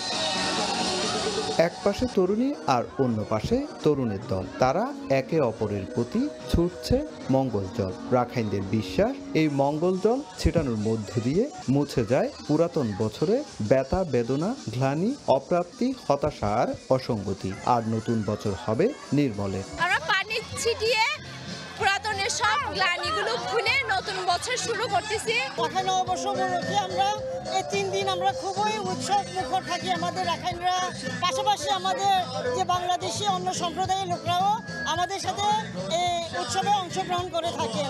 জলখালি উৎসবে রাখাইন তরুণ তরুণীরা পরিধান করে ঐতিহ্যবাহী পোশাক আর নানা সাজে বাদ্যযন্ত্র বাজিয়ে নেচে গেয়ে দল বেঁধে ছুটে যায় এক প্যান্ডেল থেকে আরেক প্যান্ডেলে।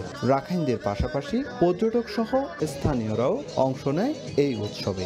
বর্ষবরণের সময় তারা সকলকে সম্প্রীতিমূলকভাবে নিয়ে অংশগ্রহণ করার সুযোগ করে দেয়, এটা আসলে একটা অন্যরকমের অনুভূতি। এই যে কালচারাল ডাইভার্সিটিটা যে আছে বিভিন্ন জায়গায় বিভিন্ন কালচারে, এবং বাংলাদেশে যে আমরা এটা সেলিব্রেট করতে পারছি, এটা আমার জন্য অনেক বড় একটা ব্যাপার।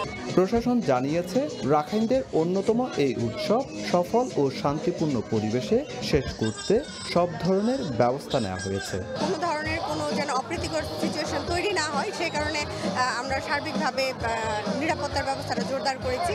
আর খুব সুন্দর এবং খুবই আনন্দঘন পরিবেশে প্রোগ্রামটা উদযাপিত হচ্ছে। সামাজিক নিয়ম মতে 7 দিনের সাংগ্রেয় শুরু হয় 14 এপ্রিল আর 3 দিনের জলখালি উৎসবের মধ্য দিয়ে 19 এপ্রিল এই উৎসবের শেষ হবে। সুজাউদ্দিন রুবেল, সময় সংবাদ, কক্সবাজার। ইসরায়েলের সঙ্গে সম্পর্ক স্বাভাবিক করতে যাচ্ছেন সিরিয়ার প্রেসিডেন্ট আহমেদ আল শারা। সাবেক ব্রিটিশ কূটনীতিক ক্রেগ মারির বরাতে এমন খবর প্রকাশ করেছে মিডল ইস্ট মনিটর। সাবেক এই কূটনীতিকের দাবি, এরই মধ্যে নেতানিয়াহু প্রশাসনের সঙ্গে গোপন প্রতিশ্রুতি দিয়েছেন সিরিয়ার প্রেসিডেন্ট, যদিও এ বিষয়ে এখন পর্যন্ত কিছুই জানায়নি দামেস্ক। সিরিয়ার ইসরায়েল বিরোধী প্রেসিডেন্ট বাশার আল আসাদকে ক্ষমতাচ্যুত করার পর সশস্ত্র গোষ্ঠী হায়াত তাহরির আল শাম দামেস্কের ক্ষমতা গ্রহণ করে। দেশটির বর্তমান প্রেসিডেন্ট আহমেদ আল শারা এবার ইসরায়েলের সঙ্গে কূটনৈতিক সম্পর্ক স্থাপনে আগ্রহ প্রকাশ করেছেন, এমনটাই দাবি করেছেন সাবেক ব্রিটিশ কূটনীতিক ক্রেগ মারি। সাবেক ব্রিটিশ কূটনীতিকের বরাতে মিডল ইস্ট মনিটর জানায়, এরই মধ্যে নেতানিয়াহু প্রশাসনের সঙ্গে গোপন প্রতিশ্রুতি দিয়েছেন সিরিয়ার প্রেসিডেন্ট। মারির দাবি, 2026 সালের মধ্যেই ইসরায়েলের সঙ্গে আনুষ্ঠানিক সম্পর্ক স্বীকৃতি ও রাষ্ট্রদূত বিনিময়ের পরিকল্পনা আছে সিরিয়ার। মূলত পশ্চিমা সহায়তা ও সিরিয়ার উপর নিষেধাজ্ঞা প্রত্যাহারের আশ্বাসেই এমন সিদ্ধান্তে রাজি হয়েছেন আল শারা বলে উল্লেখ করা হয়।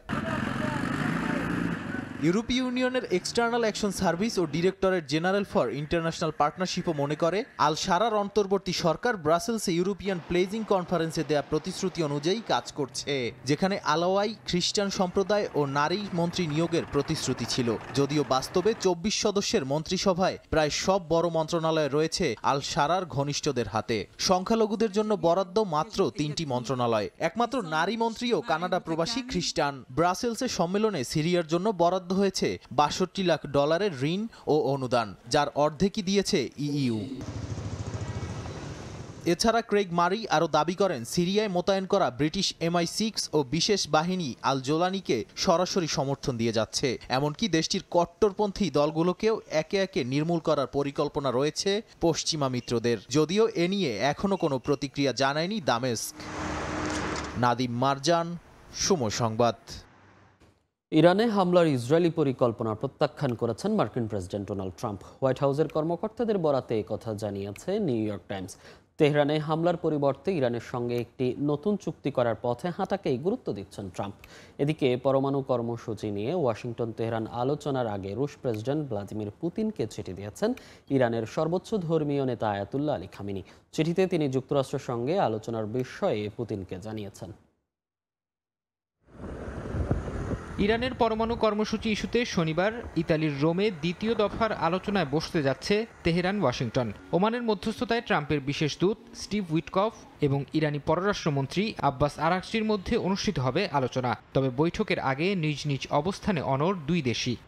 আসন্ন বৈঠকের আগে নিউ ইয়র্ক টাইমস এক প্রতিবেদনে জানিয়েছে, ইরানের পরমাণু স্থাপনায় হামলার পরিকল্পনা করছিল ইসরায়েল। তেহরানের পারমাণবিক অস্ত্র তৈরির সক্ষমতাকে অন্তত 1 বছর পিছিয়ে দেওয়াই ছিল এর লক্ষ্য। তবে নেতানিয়াহুর এমন পরিকল্পনায় সায় দেয়নি মিত্র যুক্তরাষ্ট্র। মার্কিন প্রশাসনের কয়েকজন কর্মকর্তার বরাতে গণমাধ্যমটি জানিয়েছে, ইরানে হামলার ইসরায়েলি পরিকল্পনা প্রত্যাখ্যান করেছেন মার্কিন প্রেসিডেন্ট ডোনাল্ড ট্রাম্প। তিনি তেহরানের সঙ্গে আলোচনা করে চুক্তিতে পৌঁছাতে আগ্রহী। এদিকে যুক্তরাষ্ট্রের সঙ্গে পারমাণবিক আলোচনা ও ট্রাম্পের তেহরানে বোমা হামলার হুমকি সম্পর্কে ক্রেমলিনকে জানাতে রাশিয়ার প্রেসিডেন্ট ভ্লাদিমির পুতিনকে চিঠি দিয়েছেন ইরানের সর্বোচ্চ ধর্মীয় নেতা আয়াতুল্লাহ আলী খামেনি। বৃহস্পতিবার দেশটির পররাষ্ট্রমন্ত্রী আব্বাস আরাকচিকে ওই চিঠি সহ মস্কো পাঠিয়েছেন খামেনি। ফরহাদ চৌধুরী, সময় সংবাদ। কিছু বিদেশি শিক্ষার্থীর সহিংস কর্মকাণ্ডের তথ্য গোপন করছে হার্ভার্ড বিশ্ববিদ্যালয়, এমন অভিযোগ করেছেন যুক্তরাষ্ট্রের স্বরাষ্ট্র নিরাপত্তা বিভাগের এক কর্মকর্তা। নির্দিষ্ট সময়ের মধ্যে তথ্য না দিলে হার্ভার্ড বিদেশি শিক্ষার্থী ভর্তির অধিকার হারাবে বলেও হুমকি দিয়েছে ট্রাম্প প্রশাসন। ট্রাম্প প্রশাসনের চাপে ক্রমশ কোণঠাসা হয়ে পড়ছে বিশ্বের অন্যতম সেরা শিক্ষা প্রতিষ্ঠান হার্ভার্ড বিশ্ববিদ্যালয়। সবশেষ বুধবার যুক্তরাষ্ট্রের স্বরাষ্ট্র নিরাপত্তা বিভাগের সচিব ক্রিস্টি নোম অভিযোগ করেন, হার্ভার্ড কিছু সহিংসতা সৃষ্টিকারী শিক্ষার্থীর তথ্য গোপন করছে। আগামী 30 এপ্রিলের মধ্যে বিদেশি শিক্ষার্থীদের সহিংস কার্যকলাপের তথ্য দেওয়ার নির্দেশ দেন তিনি। যুক্তরাষ্ট্রে ফিলিস্তিনপন্থী বিক্ষোভের জেরে এমন কড়া হুঁশিয়ারি ট্রাম্প প্রশাসনের। আন্দোলনকে ইসরায়েল বিরোধী ও ইহুদি বিদ্বেষী দাবি করে বিশ্ববিদ্যালয়গুলোর ওপর চড়াও হয়েছে হোয়াইট হাউস। যদিও হার্ভার্ডের ইহুদি ছাত্রছাত্রীরাও ফিলিস্তিনিদের অধিকারের পক্ষে জোর অবস্থান নিয়েছে। প্রশাসনের দাবি, কেউ কেউ সহিংস কর্মকাণ্ডে জড়িত। এরই মধ্যে যুক্তরাষ্ট্রে থাকা কিছু বিদেশি শিক্ষার্থীর ভিসা বাতিল হয়েছে, কাউকে কাউকে বহিষ্কারের চেষ্টাও চলছে। হার্ভার্ড কর্তৃপক্ষ জানিয়েছে, তারা আইন মেনে চলে ও সংবিধান প্রদত্ত অধিকার থেকে এক চুলও সরবে না। বিশ্লেষকরা বলছেন, ট্রাম্প প্রশাসনের এই নজিরবিহীন পদক্ষেপ একদিকে যেমন শিক্ষা প্রতিষ্ঠানগুলোর স্বাধীনতাকে প্রশ্নের মুখে ফেলছে, তেমনি বিদেশি শিক্ষার্থীদের ভবিষ্যৎও ফেলছে অনিশ্চয়তার পথে। কাকুলি আখতার, সময় সংবাদ। ইতালিতে 10 বছরের পরিবর্তে 5 বছরে নাগরিকত্ব পাওয়ার বিষয়ে গণভোট হতে যাচ্ছে। জুনে হতে যাওয়া এই গণভোটে হ্যাঁ ভোটের পক্ষে আনুষ্ঠানিক প্রচারণা শুরু হয়েছে। দেশটির বামপন্থী রাজনৈতিক দলগুলো প্রবাসীদের পাশে দাঁড়িয়েছে। ইতালি থেকে হাসান মাহমুদের রিপোর্ট। ইতালিতে নাগরিকত্বের আবেদনের সময়সীমা 10 বছর থেকে কমিয়ে 5 বছর আনার প্রস্তাব উঠেছিল পার্লামেন্টে, তবে তা প্রত্যাখ্যাত হয়। এরপর স্বাক্ষর সংগ্রহের মাধ্যমে বিষয়টি গড়ায় আদালতে। পরে আদালত জানান, বিষয়টির নিষ্পত্তি হবে গণভোটের মাধ্যমে। এমন নির্দেশের পর জনগণের সম্মতি নিতে আগামী 8 ও 9 জুন গণভোটের আয়োজন করেছে কট্টর ডানপন্থী জর্জা মেলোনি সরকার। হ্যাঁ ভোটের পক্ষে আনুষ্ঠানিক প্রচারণা শুরু হয়েছে রাজধানী রোম থেকে। এরই মধ্যে ইতালির প্রধান বিরোধী দল ডেমোক্রেটিক পার্টি সহ বামপন্থী রাজনৈতিক দলগুলো প্রবাসীদের পক্ষ নিয়েছে। এই নির্বাচন খুবই গুরুত্বপূর্ণ। ঐক্যবদ্ধভাবে আপনারা হ্যাঁ ভোট দেবেন। যিনি ভোট দিতে পারেন তিনি দেবেন, আর যার ভোট নেই তিনি অন্যকে উৎসাহিত করবেন। বিজয়ী হলে আমরা একটি ভুল আইনকে সংশোধন করতে পারব। প্রবাসী বাংলাদেশিরা তাদের পরিবার নিয়ে দীর্ঘদিন ধরে ইতালিতে বসবাস করছেন, কাজ করছেন, পড়াশোনা করছেন। আমি আশা করব আপনারা সবাই ভোট দিতে যাবেন এবং হ্যাঁ ভোট দিলে 10 বছর থেকে 5 বছরে নাগরিকত্বের আবেদন করা নিশ্চিত হবে। আসন্ন গণভোটে সবাইকে হ্যাঁ ভোট দেবার আহ্বান জানান প্রবাসী বাংলাদেশিরাও। তারা ভোটের মাধ্যমে এই হ্যাঁ ভোটকে জয়যুক্ত করে এদেশে বসবাসরত অসংখ্য বাংলাদেশিদেরকে স্থায়ীভাবে বসবাস করার সুযোগ দেবেন। এখানে 5 বছর যদি রেগুলারই থাকেন এবং আপনার রেসিডেন্স 5 বছর থাকে, আপনি চিরাদিনাংশের জন্য আবেদন করতে পারবেন। ইতালির বর্তমান নাগরিকত্ব আইন অনুযায়ী দেশটিতে যে কোনো বিদেশি বৈধভাবে রেসিডেন্ট সহ 10 বছর অবস্থানের পর নাগরিকত্বের জন্য আবেদন করতে পারবেন, কিন্তু তা কমিয়ে 5 বছর করার দাবি ছিল দীর্ঘদিনের। ইতালির রোম থেকে হাসান মাহমুদ, সময় সংবাদ। যুক্তরাজ্যের কোম্পানি ওপেন বায়োনিক্স এমন এক প্রস্থেটিক হাত তৈরি করেছে যা শরীর থেকে বিচ্ছিন্ন থাকলেও কাজ করতে সক্ষম। আধুনিক এই বায়োনিক হাত এখন প্রযুক্তির নতুন বিষয়। এটি ব্যবহার করে সামাজিক যোগাযোগ মাধ্যমে ব্যাপক পরিচিতি পেয়েছেন 19 বছর বয়সী এক ব্রিটিশ তরুণী। শরীর থেকে বিচ্ছিন্ন থাকলেও নিজ থেকে নড়াচড়া করতে সক্ষম হাত। অবাক করার মতো শোনালেও প্রযুক্তির সহায়তায় এমনই এক হাত বানিয়েছে যুক্তরাজ্য ভিত্তিক রোবোটিক্স কোম্পানি ওপেন বায়োনিক্স।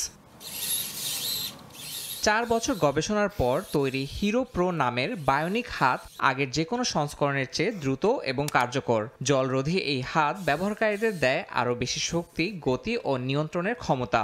প্রযুক্তিগত দিক বিবেচনায় এই হাতের বিশেষত্ব হচ্ছে এর 360 ডিগ্রি কবজি ঘোরানো ও ওয়্যারলেস সেন্সরের মাধ্যমে নিয়ন্ত্রণ যোগ্যতা। এতে ব্যবহৃত মায়োপড নামক প্রযুক্তি পেশির সংকেতও পড়তে সক্ষম।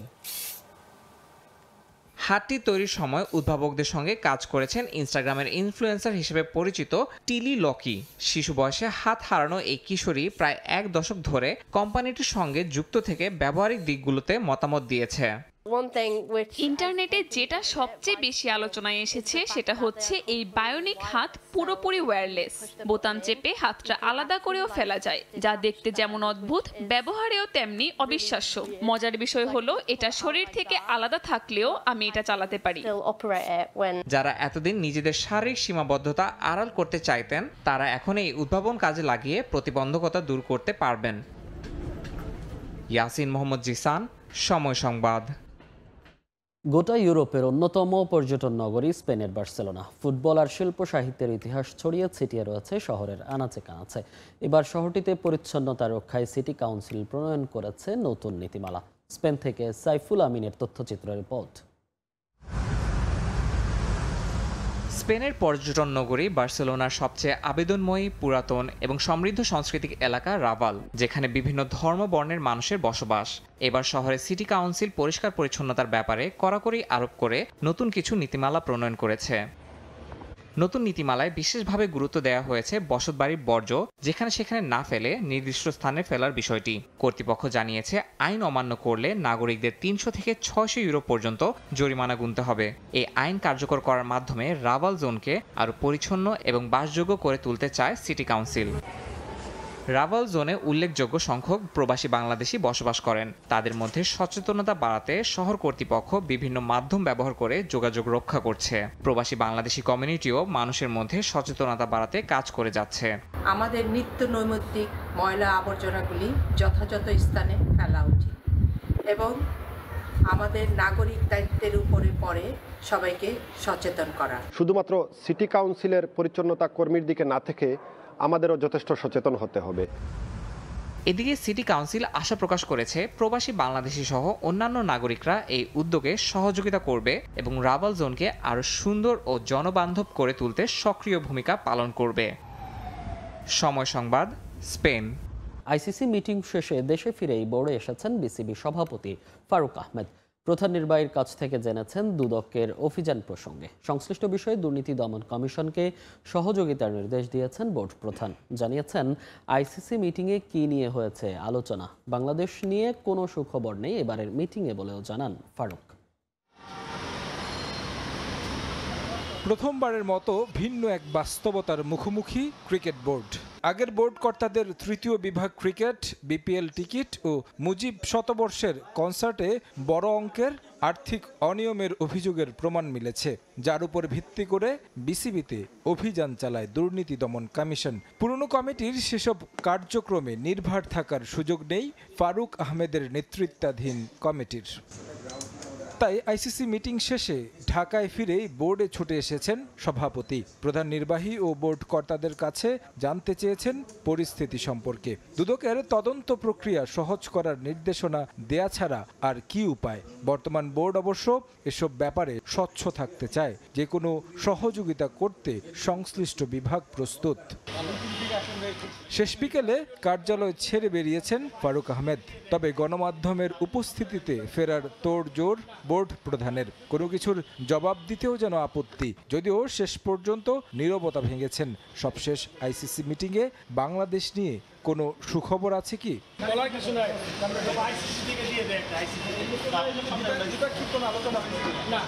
বাংলাদেশ সম্পর্কে সুখবর না থাকলেও বৈশ্বিক ক্রিকেটকে এগিয়ে নিতে এসেছে বেশ কিছু সিদ্ধান্ত। ওয়ানডেতে 1 বলের ব্যবহার, টেস্টে স্টপওয়াচের প্রচলন, আফগানিস্তান নারী ক্রিকেটকে এগিয়ে নিতে টাস্ক ফোর্স গঠন। সব মিলিয়ে নতুন আইসিসি চেয়ারম্যান জয় শাহর অধীনে প্রথম মিটিং হয়েছে ফলপ্রসূ, যার বাস্তবায়ন হয়তো শিগগিরই দেখা যাবে বিশ্ব ক্রিকেটে। তারেক হাসান শিমুল, সময় সংবাদ, ঢাকা। বাংলাদেশ জিম্বাবুয়ে সিরিজ প্রসঙ্গ। বৃষ্টি বাধায় প্রথম দিনের অনুশীলন ব্যাহত হলো সফরকারী জিম্বাবুয়ের। নির্ধারিত সময়ের 1.5 ঘন্টা পর মাঠে নামলেও খুব বেশিক্ষণ অনুশীলনের সুযোগ পায়নি ক্রেইগ এরভিন বাহিনী। তবে এর মাঝেই ব্যাটে বলে নিজেদের ঝালিয়ে নিয়েছেন তারা। এদিকে দুপুরের পর অনুশীলন করেছে বাংলাদেশ। একদিনের বিশ্রাম শেষে অনেকটাই ফুরফুরে ছিলেন টাইগার ক্রিকেটাররা। কোচিং স্টাফ সদস্যদেরকেও দেখা গেছে ব্যস্ত সময় পার করতে। 15 তারিখ ঢাকা নেমে রাতটা হোটেলেই কাটায় জিম্বাবুয়ে। প্রথম টেস্টের 4 দিন আগে ভেন্যুতে পৌঁছলেও আজ ছিল তাদের আনুষ্ঠানিক অনুশীলনের নির্ধারিত সময়। সকাল সকাল টিম হোটেল থেকে বের হয়ে বাসে করে স্টেডিয়ামে পৌঁছে যায় ক্রেইগ এরভিন বাহিনী, কিন্তু ভাগ্য বিধাতা পক্ষে ছিল না তাদের। আফ্রিকানরা স্টেডিয়ামে ঢোকার কয়েক মিনিটের মধ্যেই আকাশ কালো করে নেমে আসে অঝোর ধারা। বৃষ্টিতে পণ্ড হয়ে যায় সকালের সেশন। কাবারে ঢাকা পিচ আর বৃষ্টির রিমঝিম শব্দে ড্রেসিং রুমে বসে বসে অলস সময় কাটান সফরকারী ক্রিকেটাররা। পরে নির্ধারিত সময়ের 1.5 ঘন্টা পর থামে বৃষ্টি। মাঠে নামার সুযোগ পায় সন উইলিয়ামসরা। প্রস্তুতি পর্বের শুরুতেই স্ট্রেচিং করে নেন ক্রিকেটাররা। এরপর রানিং এর মাধ্যমে গা গরম করেন সবাই। ততক্ষণে প্রস্তুত হয়ে যায় প্র্যাকটিস নেট। মাঝ মাঠের পাশে সেই নেটে ব্যাটে বলে নিজেদের ঝালিয়ে নেন জিম্বাবুয়ান ক্রিকেটাররা। প্রথম দিনে কন্ডিশন এবং উইকেটের চরিত্র বুঝতেই সময় নেন তারা। নেটে পেসারদের পাশাপাশি স্পিন নিয়েও বেশ মনোযোগী ছিলেন মাধেবেরি, জনাথন ক্যাম্পবেল, ব্রায়ান বেনেট্রা। কিন্তু খুব বেশিক্ষণ অনুশীলন করার সুযোগ পাননি সফরকারীরা। 50 মিনিট পরে আবারও আকাশ অন্ধকার হতে শুরু করলে প্রথম দিনের অনুশীলন বাদ দিয়েই হোটেলে ফিরে যায় জিম্বাবুয়ে। অতিথিদের ভাগ্য ভালো না হলেও স্বাগতিকদের জন্য প্রকৃতি ছিল বেশ উদার। দুপুরের পর বাংলাদেশের অনুশীলনের সময় হলে থেমে যায় বৃষ্টি। সারাদিন আর দেখা পাওয়া যায়নি তার। মাঠে এসেই নিজ নিজ উদ্যোগে স্ট্রেচিং করেন টাইগার ক্রিকেটাররা। ফিজিওর দেখানো পথে অনেকটা সময় গা গরম করেন সবাই। পরে নতুন ফিল্ডিং কোচ জেমস পেমেন্টের কাছে শিষ্যদের তুলে দিয়ে বাকি কোচিং স্টাফদের সঙ্গে পরিকল্পনা সাজাতে বসেন ফিল সিমন্স। পেমেন্টের ক্লাসে বেশ মনোযোগী ছিলেন মুশফিক মুমিনুলরা। আর না থেকেই বা উপায় কই, ভুল হলেই যে শাস্তির মুখে পড়তে হয় সিনিয়র জুনিয়র সবাইকে। ফিল্ডিং ড্রিলে, ক্যাচিং, অন ফিল্ড থ্রো সবকিছু নিয়েই আলাদা কাজ করছেন পেমেন্ট। স্কিল ট্রেনিং এর আগ পর্যন্ত এই সেশনের পুরোটা সময় দূর থেকে সবাইকে দেখছেন হেড কোচ। আর মাঝে মাঝেই তা নিয়ে কথা বলছেন আন্দ্রে অ্যাডামস, সুহেল ইসলামদের সঙ্গে। অপু বণিক, সময় সংবাদ, সিলেট। ঘরের মাঠে স্পিন বান্ধব উইকেট এখন আর শক্তি নয়, বরং টাইগারদের গলার কাঁটা। জিম্বাবুয়ে সিরিজে তাই স্পোর্টিং উইকেটের প্রত্যাশা বিসিবি পরিচালক নাজমুল আবেদিন ফাহিমের। একাদশ নির্বাচনে প্রাধান্য দিতে বললেন ঘরোয়ার পারফরমারদের। স্তুতি ছড়াচ্ছে রুশাদ হোসেনের পিএসএল পারফরম্যান্স নিয়ে। ঘরের মাঠে টাইগারদের স্পিন অ্যাডভান্টেজ নেয়ার কথা এখন ওপেন সিক্রেট। অতিথিরাও এখন সিলেবাস জানে। তাতে সাম্প্রতিক সময়ে ওই স্পিন বান্ধব পিচই যেন গলার কাঁটায় পরিণত হয়েছে। বিশেষ করে টেস্টে ঘরের মাঠে খেলা শেষ 7 ম্যাচের মধ্যে 6 হার। এই সময় ব্যবধানে আফগানরাও হারিয়ে গেছে মিরপুরের হোম অফ ক্রিকেটে। সবশেষ খেলা লঙ্কানদের বিপক্ষেও সঙ্গী হয়েছে তিক্ত অভিজ্ঞতা। জিম্বাবুয়ে সিরিজে তাই স্বস্তিতে থাকার সুযোগ নেই নীতি নির্ধারকদের। আগের স্পিন নীতি থেকে বেরিয়ে এবার চাওয়া স্পিনিং উইকেটের। প্রত্যেক দেশই এখন স্পিনে ব্যাটিং করতে পারে, প্রত্যেক দেশেই ভালো স্পিনার আছে। সো ওই অ্যাডভান্টেজটা নেওয়ার সুযোগ কিন্তু অ্যাকচুয়ালি নেই। একটা স্পোর্টিং উইকেট এক্সপেক্ট করবে, শুধু এই জন্য না যে আমাদের একটা ভালো পেস বোলিং স্ট্রেংথ আছে সেই জন্য না। কারণ আমরা যদি সব কিছু মাথায় রাখি, দেশে খেলা, দেশের বাইরে খেলা, আইসিসি ইভেন্টে খেলা, আমাদেরকে মনে হয় এমন সব উইকেটও ভালো খেলতে হবে যেখানে স্পিন সহায়তা খুব বেশি থাকে না।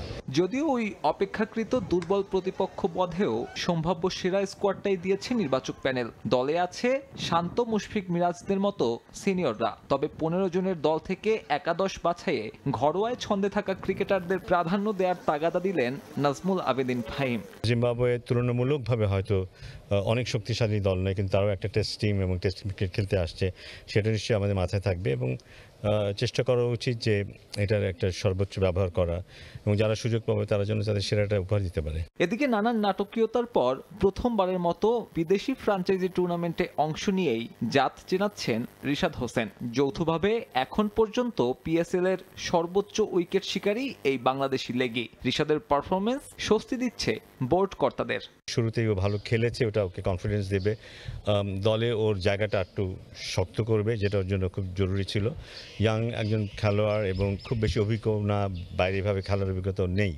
সো আমি আশা করবো যে এটাকে দারুণভাবে কাজে লাগাবে। যখন ফেরত আসবে আমরা অন্য এক রিশাদকে পাবো এবং আরও পরিণত এক রিশাদকে হয়তো আমরা পাবো। 20 এপ্রিল থেকে শুরু হবে জিম্বাবুয়ে সিরিজ। 4.5 মাসের বিরতি শেষে লঙ্গার ভার্সনের ক্রিকেটে ফেরার অপেক্ষায় টিম বাংলাদেশ। সাব্বির মিথুন, সময় সংবাদ।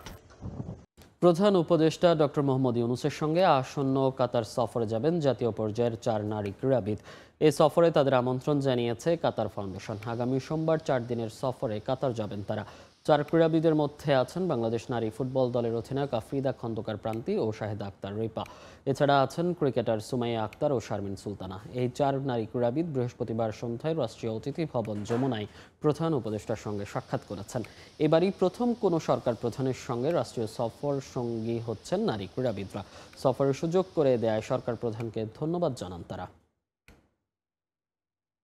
বাংলাদেশ নারী ফুটবল দলের অস্থিতিশীল অবস্থা কাটিয়ে এবার সুদিন ফিরতে শুরু করেছে। জর্ডান ও ইন্দোনেশিয়াকে নিয়ে এবার ত্রিদেশীয় সিরিজ খেলবে লাল সবুজ বাহিনী।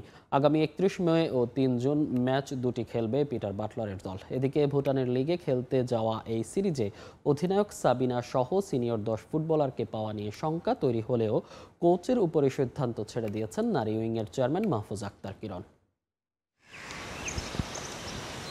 লম্বা সময় ধরে থমথমে পরিস্থিতি ছিল দেশের নারী ফুটবলের, তবে সেই অস্থিতিশীলতার অবসান হয়েছে। ক্যাম্পে ফিরেছেন বিদ্রোহী 18 নারী ফুটবলার সহ বাকিরাও। এবার সুদিন ফেরার অপেক্ষা। সাফের পর সংযুক্ত আরব আমিরাতের বিপক্ষে দুটি প্রীতি ম্যাচ ছাড়া আন্তর্জাতিক ম্যাচে আর মাঠে নামা হয়নি লাল সবুজের প্রতিনিধিদের। সামনে বড় চ্যালেঞ্জ বাংলাদেশের। এশিয়ান কাপ বাছাই পর্বের আগে নিজেদের ঝালিয়ে নিতে ত্রিদেশীয় সিরিজ খেলতে যাচ্ছে বাংলাদেশ নারী ফুটবল দল। জর্ডান ও ইন্দোনেশিয়াকে নিয়ে জর্ডানের আম্মানে সিরিজে অংশ নেবে পিটার বাটলারের দল। আগামী 31 মে ও 3 জুন দুটি প্রীতি ম্যাচ খেলবে লাল সবুজ। FC women's Asia cup qualifying round আছে জুলাইয়ে, তো সেটাকে সামনে রেখে আমরা অনেক দিন থেকেই চেষ্টা করে যাচ্ছি ভালো দেশের সাথে FIFA friendly plus practice match খেলার জন্য। ট্রাই নেশন একটা আমরা রেডি করতে পেরেছি, সেটা হচ্ছে যে ইন্দোনেশিয়া, জর্ডান এবং বাংলাদেশ। এটা খেলাটা হবে জর্ডানে। এখানে আমরা 2টা ম্যাচ খেলবো। ফার্স্ট ম্যাচ হবে 31 মে আর সেকেন্ড ম্যাচ হবে 3 জুন।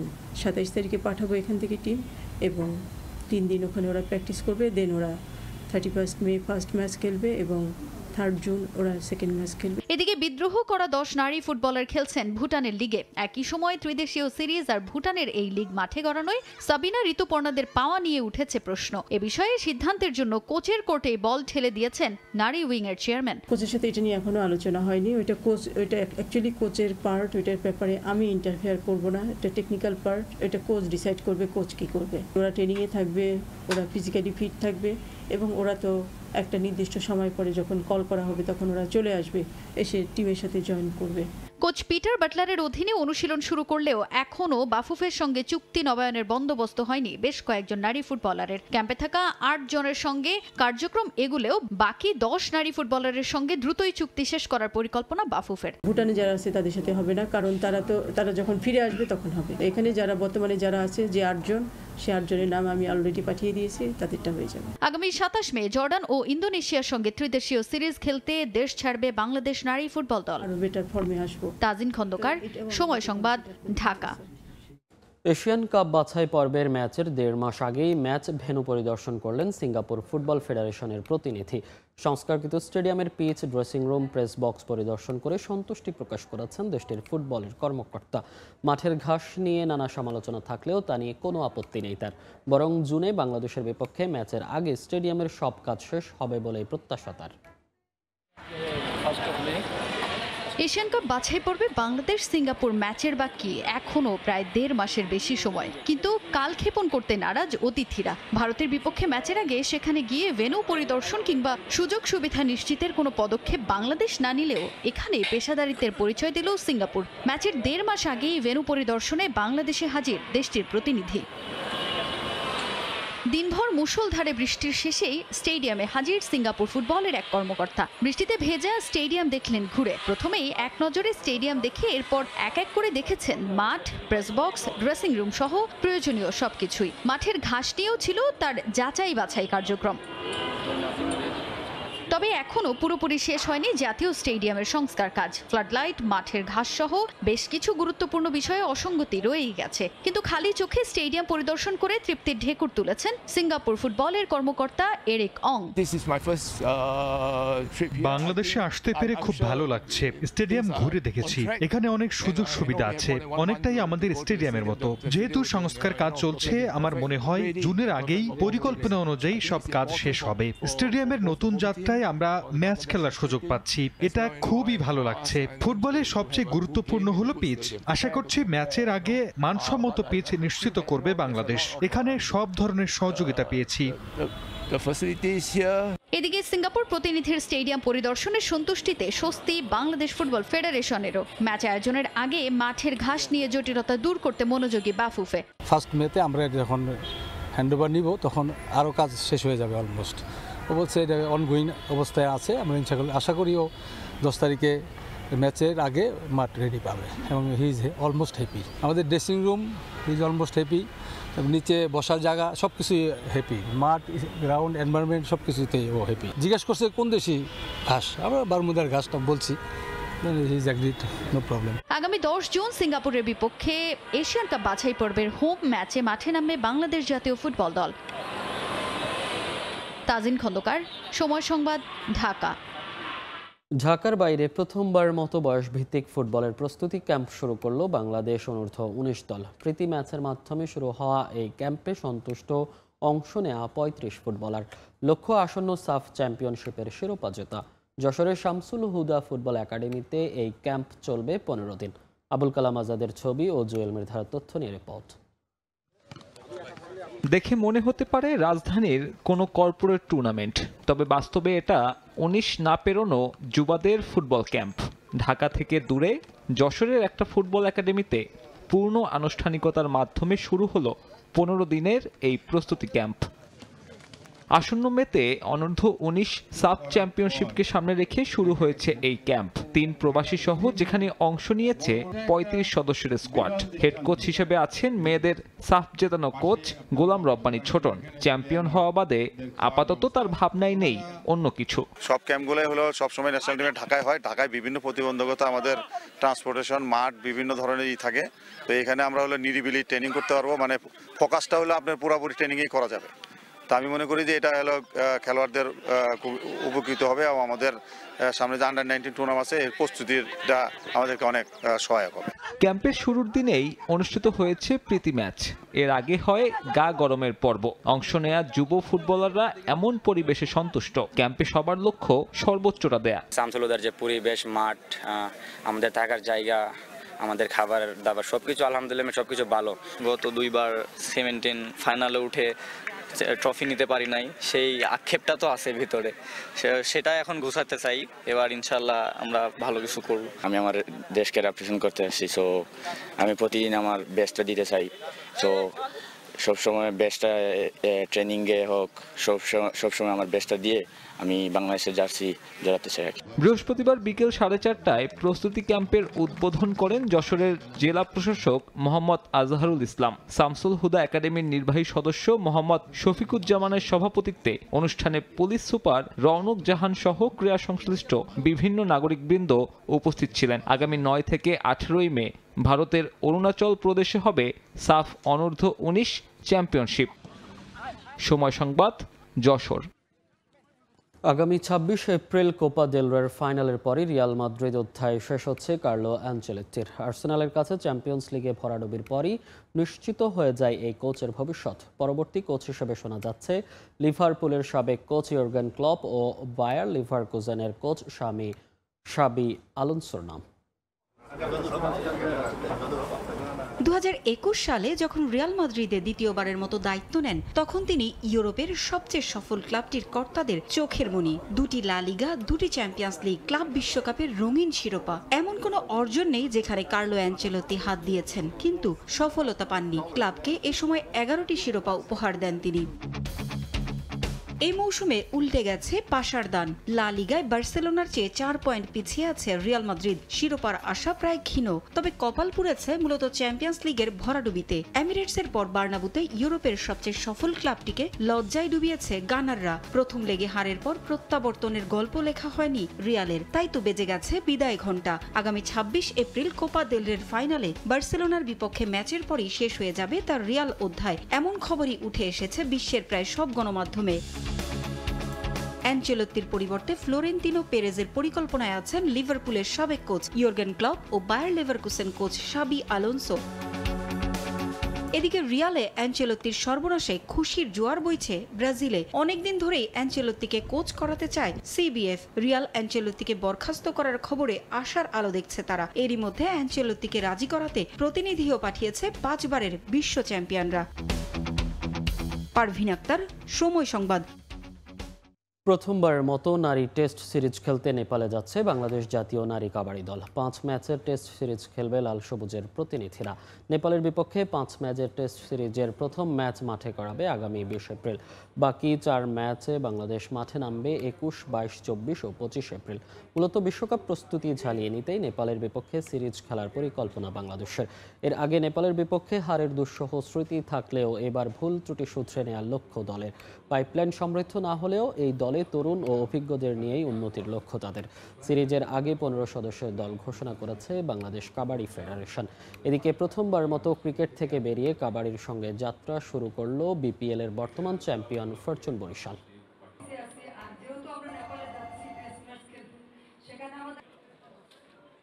অনুষ্ঠিত হতে যাচ্ছে বাংলাদেশ মহান স্বাধীনতা কাপ ভলিবল প্রতিযোগিতা। এবারের টুর্নামেন্টে অংশ নিচ্ছে 8টি দল। আগামী 19 এপ্রিল মাঠে করাবে এবারের আসর। 5 দিনব্যাপী টুর্নামেন্টের ফাইনাল অনুষ্ঠিত হবে আগামী 23 এপ্রিল। বাংলাদেশ বিমান বাহিনী, বাংলাদেশ পুলিশ সহ বেশ কয়েকটি শীর্ষস্থানীয় দল অংশ নেবে টুর্নামেন্টে।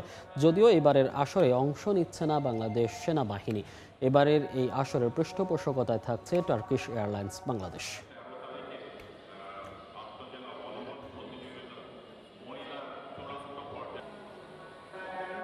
এ পর্যায়ে শীর্ষ সংবাদগুলো জানিয়ে দিচ্ছি আরেকবার।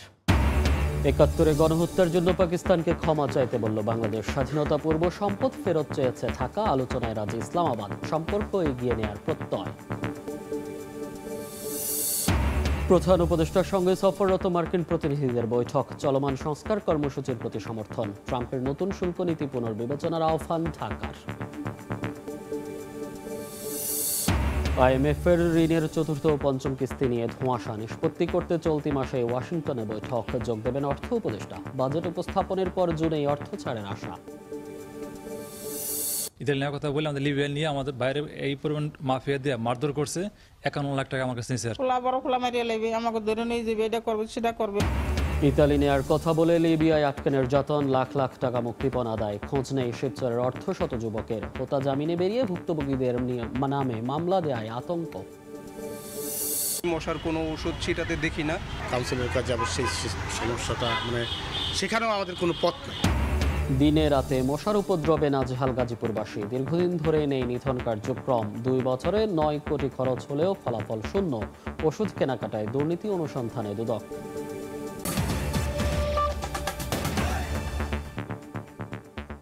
এই ছিল ভোরের সময়। সঙ্গে থাকুন সময়ের।